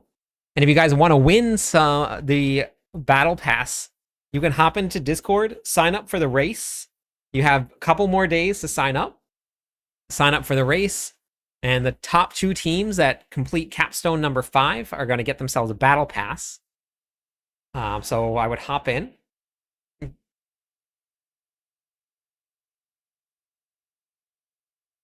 Oh, you don't have to PvP. All of this stuff is always optional, Otter. Yeah, Bloody Billy is great.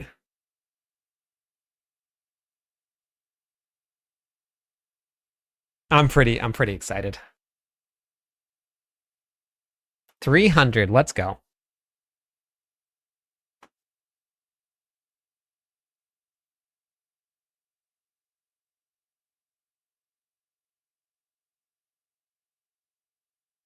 Just want to watch a little bit more of this here. This right here, you can chain these together and then they cause chain explosions. And they link together. This was very fun. You just throw them in front of you like that, and then they blow up and they link in a chain.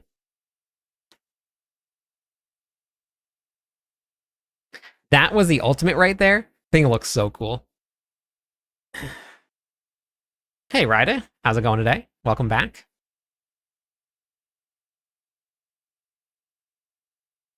It's been a while. Yeah, that ultimate is so cool looking. So you put them all down, and then you just explode them. And things just blow up.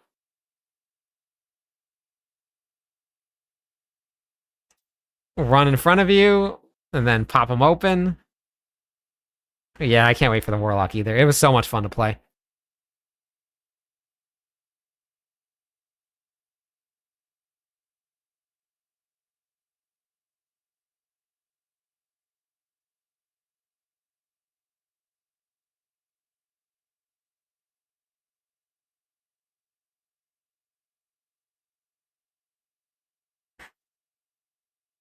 New zones for what?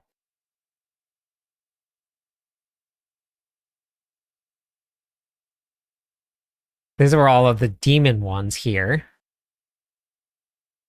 Drink some water, yeah. Drink some water.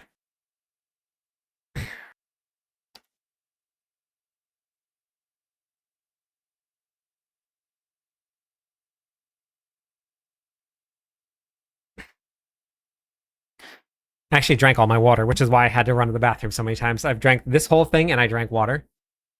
So this is the Vanguard now.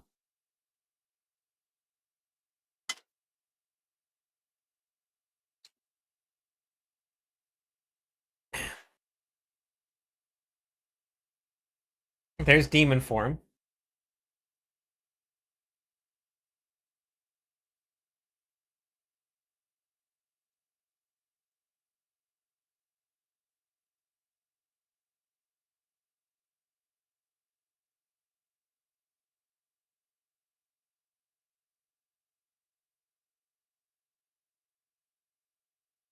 How many areas are in Scovos? That's not, I'll have to go back and look and see. I don't think I actually looked at Scovos.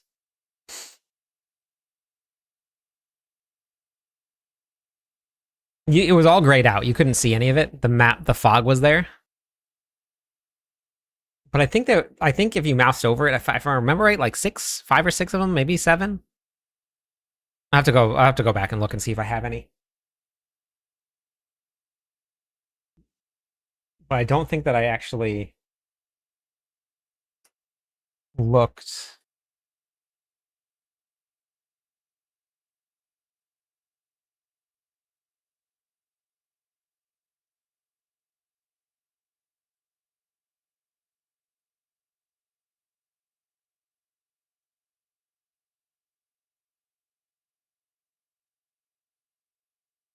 I think because you couldn't see it, I didn't bother looking at it.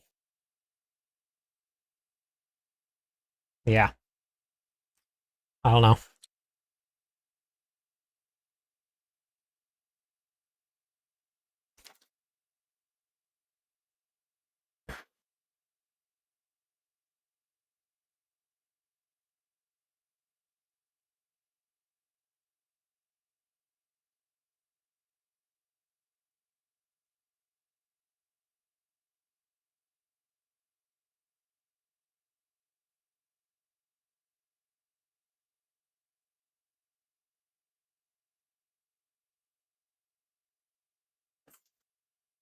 It looks like a bear mount, yeah. It does look like a bear mount. All right, Hugo, I gotta get up real quick. Okay, come on. Sorry, buddy. Okay, come on. Let me go run and take them outside real quick. I will be back in just a second. They gotta go out.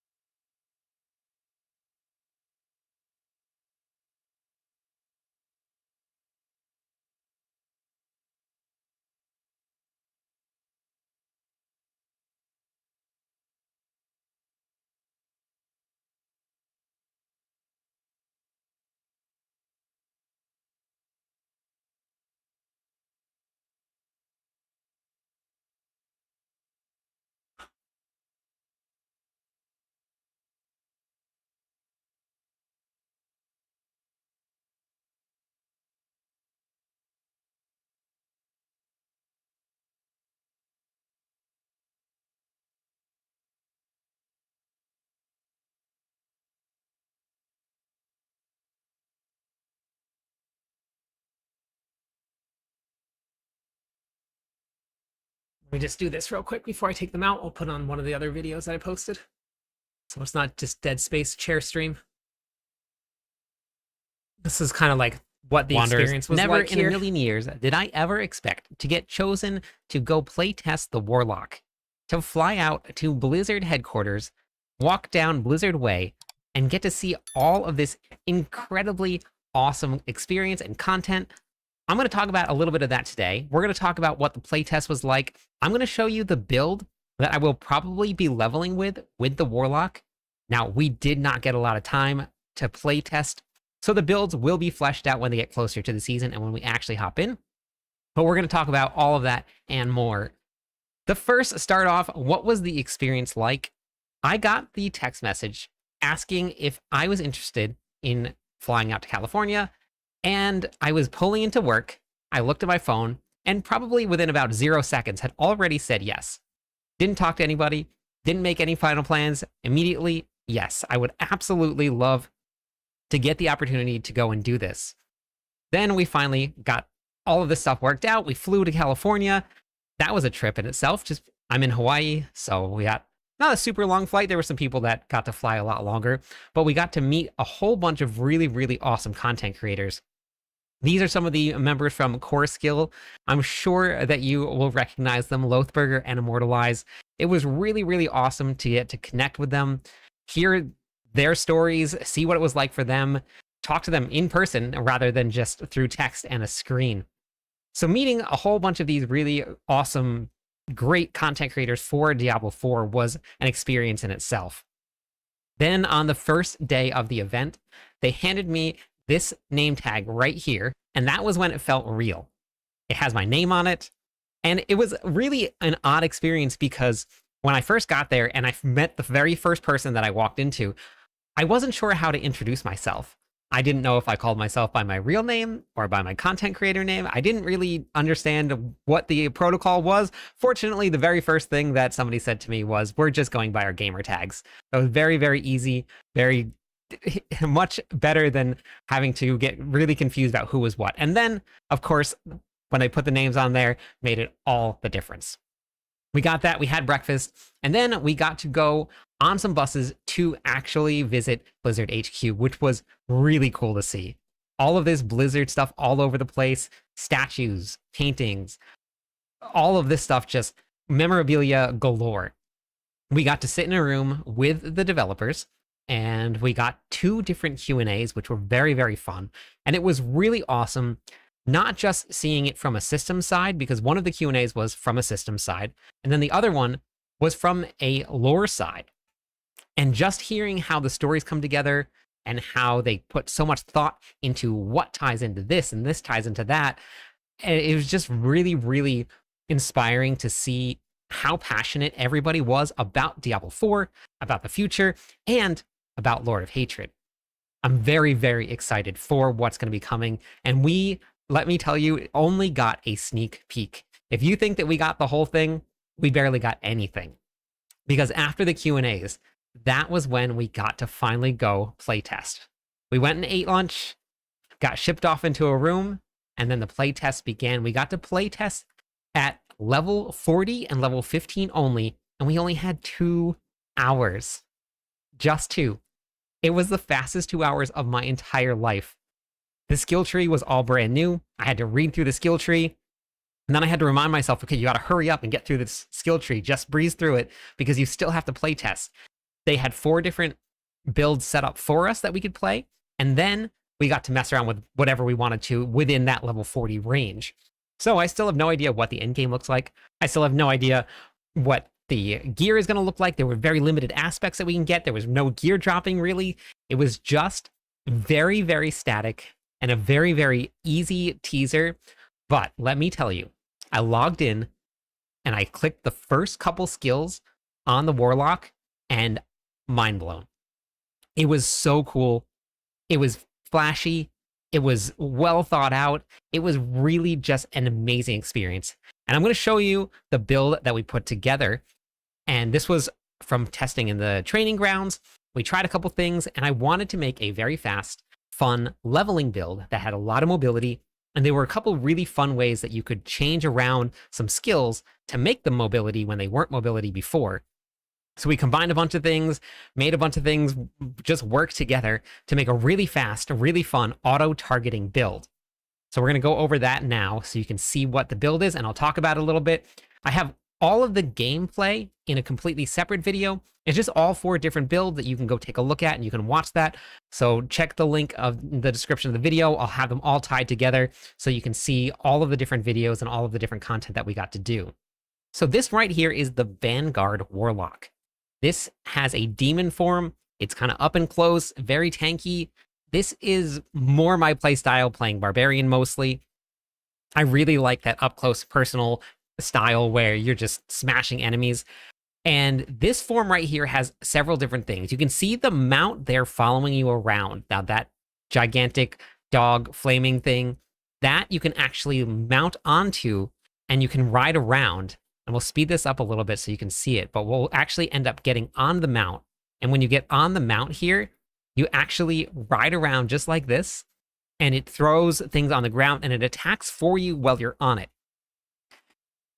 This whole entire thing started being built around those flaming skulls right there on the screen. Those ones, they seek monsters out, so you can just cast them and then keep running. So Rampage, which was just that leap that we had right there, there's a way to convert it into that leap, and that was the basis of what I built around on. So you get more movement speed when you're on the mount. Then you can also leap with Rampage. So that was the basis that I decided to start this on, and that was inside of the pre-built one.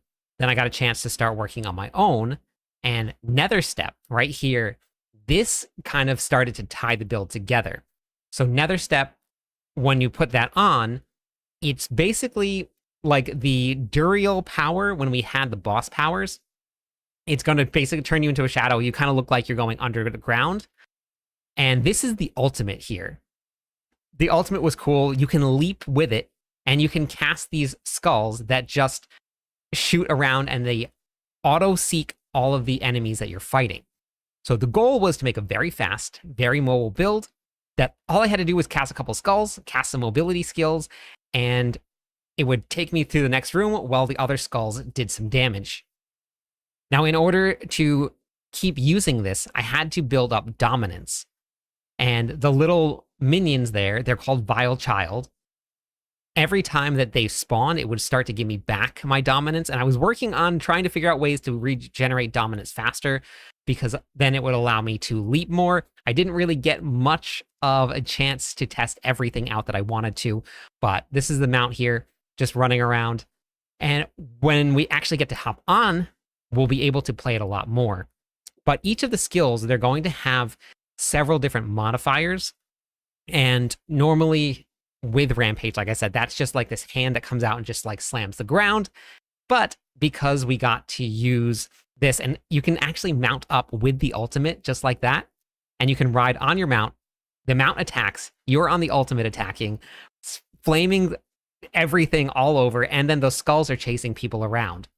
This was the second iteration of the build that I did here inside of this dungeon here. And then we're going to fast forward through so you can see the final version of it. We ended up speccing into Nether Step just a little bit more. And what we did with Nether Step is that we added an extra charge to it. And the build really started coming together, because then the mobility was exactly where I wanted it to be. And it was super fun to take care of and just move around. Like I like high mobility builds, especially in leveling when normally you don't have a lot of movement speed. The more that you can get these mobility skills, the better. So the whole point around this here, and this is probably what I'm going to start with, there are a lot of other versions of the Warlock out there. In a second. So you guys can kind of pick and choose, and you can, like I said earlier, you can watch all of the different types of gameplay in the other videos that I put out. I just got on and I played with all of the skills on the preset builds that they gave, so you can see a little bit about what it looks like. But this one right here, you can kill monsters in the other room simply by shooting the skulls into it. It was so much fun. So these right here, you can see them bouncing all over the screen because they are heat seeking. They seek out enemies, they bounce off the walls, so you can fill the room with them and basically just move on, and then everything is going to die. So this will probably be my starter build for the Warlock when the Season 13 and the expansion pack launches on April 28th. So I'm pretty excited about this. Thank you everybody for letting me share my journey, my build, and my experience with you. I'm very, very humbled Okay, let's switch this back up here. Super excited for for this to launch, and I'm very excited we got to see all of that. Yeah, it's been pretty crazy, right, Sour? Did not think that I would get to do anything like this before, but it's been awesome.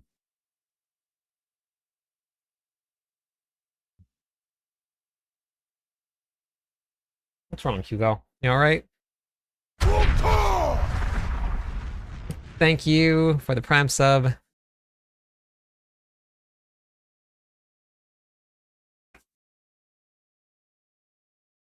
Very nice, Star. Yeah, I'm so excited about it. I'm very excited. It's going to be very cool. They talked a little bit about their philosophy behind it, but not. I don't think we're going to get a lot of lore until it actually activates, and then we're actually playing there. Thank you for the follow. We got 2 more followers on Twitch. We'll give away some points to everybody. Okay. So Season of the Butcher is coming pretty soon. You're going to be able to become the Butcher, which is incredibly fun. It's going to be a really great filler season. The season is only going to be... Thank you for the Prime sub also. Thank you for choosing me for your Prime subs. We have no idea. The only thing I got to play was a level 40 Warlock, and that was it. I don't know any of the other classes. I don't know what the Paragon boards look like. All of that was kept secret. Which is really good, though, because then it leaves some surprise for the people that got to go playtest.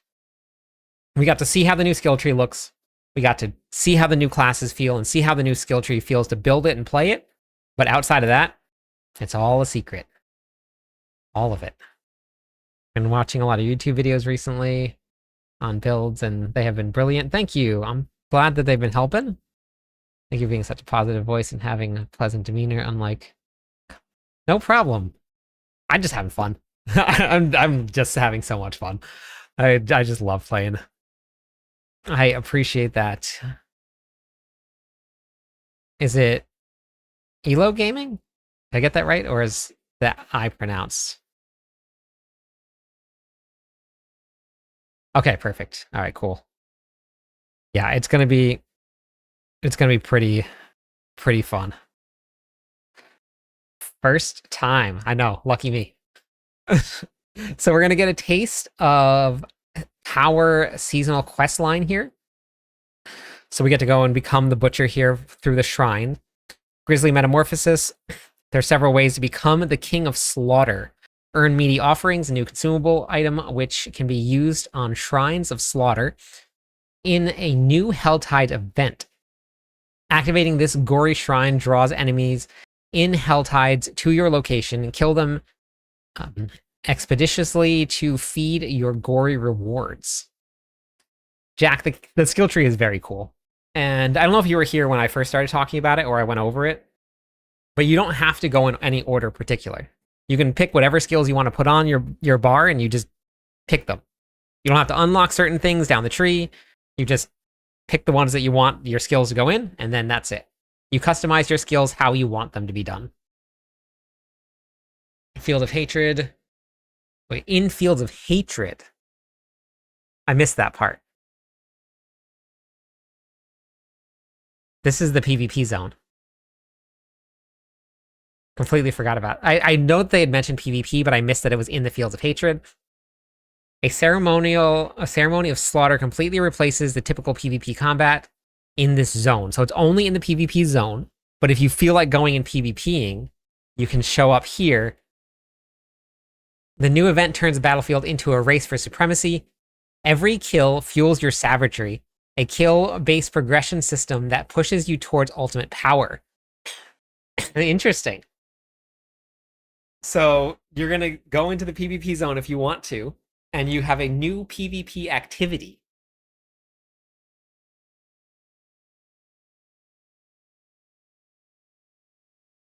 For the virus contender. Take it and become the Butcher and turn the entire area into your personal killing ground. Huh. So I know that Aislinn mentioned something about like almost being unkillable. So I'm wondering, and I'm assuming it probably doesn't last for too long, but it seems like if you go and you win this event, you become the butcher, you become basically invincible, and you run around just killing people. That's very funny. It's fun that they're bringing something to the PvP zone, though. Even if you don't like PvP, it's still cool that they're looking at that as an option for people that do like it. Kill streaks, we talked a lot about. This is nice, though. This wasn't there before. A pop-up will indicate the amount of experience and reputation that you've gained from the kill streaks. So that's cool. Based on PTR feedbacks, we made several adjustments to bring bloodied items more in line with power of chaos armor from the Season of Infernal Chaos and the Sanctification bonus. This is what I was hoping, and this is what I thought they were going to do. I had talked about this with so many people. Based on PTR feedback, we made several adjustments to bring the bloodied items more in line with the power of chaos armor from the Season of Infernal Chaos and Sanctification bonuses. I think that that's what it was. All right, Neon, sounds good. I'll be on tonight.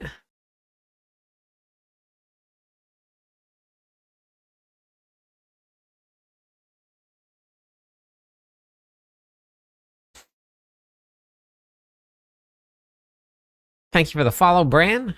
Appreciate that. Let me, one more follower on Twitch. We'll give away some points, everybody. So this is going to be very interesting. Carved through slaughterhouses. If you want the fantasy of playing as the ultimate purveyor of human charcuterie, slaughterhouses is the perfect new activity for you.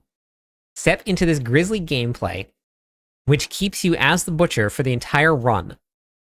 For the first step to the final blow, you unleash upon your enemies the one thing, slaughter everything in sight. Oh, you unleash upon your enemies to do one thing, slaughter enemies in sight. Considering this is the first taste of this bloodbath, some things are best left to experience firsthand.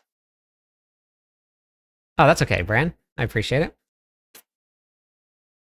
We talked about the bloody sigils. So right now, when playing in bloody activities, enemies' health bars will display the level difference between their current level and how difficult they are in the bloodied content. Interesting. Currently, right now, with the way that this works, bosses are about one torment difficulty higher than the actual difficulty that you're in. So if you're playing in Torment 4 and you're killing bosses, they're technically about Torment 5. That's about how much life and damage they have. In Season 12, we're going to be getting these sigils that are going to make it so that they're one full Torment tier higher, which means we're going to play in Torment 5, basically, in the sigils only. Which means that the bosses are going to be about Torment 6 difficulty, if we had it in the game. Which is no joke.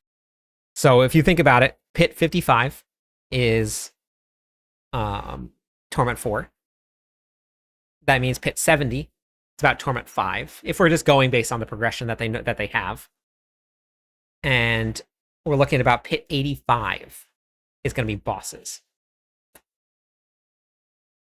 Only about 10 to 15% of players in the entire world of Diablo make it to Torment 4. So that means that they're going to add a lot of difficulty to the game. All right, Garden, have a good night.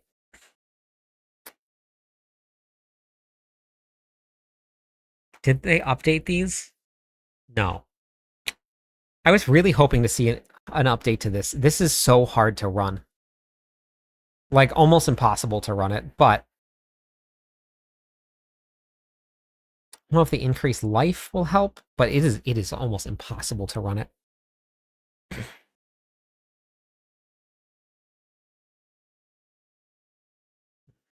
Anybody that makes it to Torment 4 is in the top 10% of the players. There's a lot of people out there that barely even make it out of Torment 1. No updates to these. That's a bummer.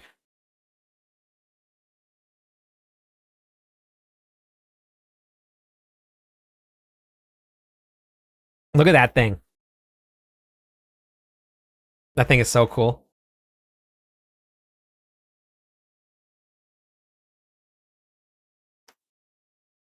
They have a whole bunch of different filter options. You can go look at it now. There's a whole bunch of different filter options. But I think it's global. I mean, like the Asian servers, I think are or the Chinese server is completely separate from the Diablo from the rest of the world, so it doesn't include that. Earn items from seasonal ranks. Oh.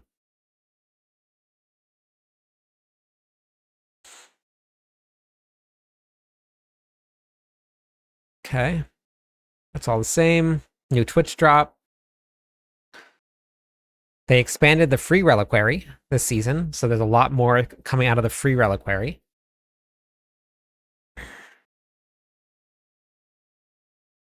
Yeah, I think it's worldwide, but I think that anybody playing on the Chinese server that just recently opened is going to be separate.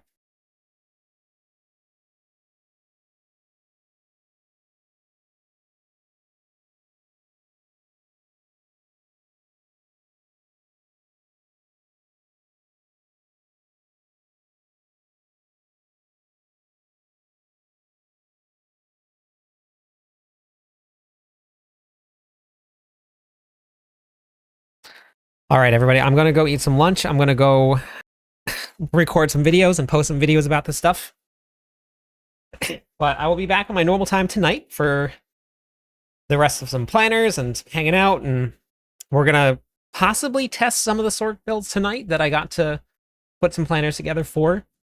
So we'll be doing some of that, though. New to the channel, are you saying that they're releasing the new character? They're releasing it in the expansion pack.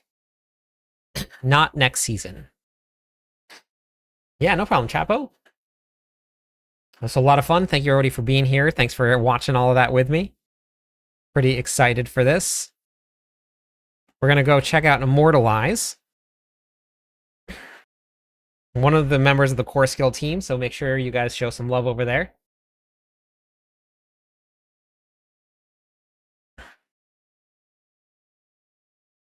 Yeah, no problem, Mitz.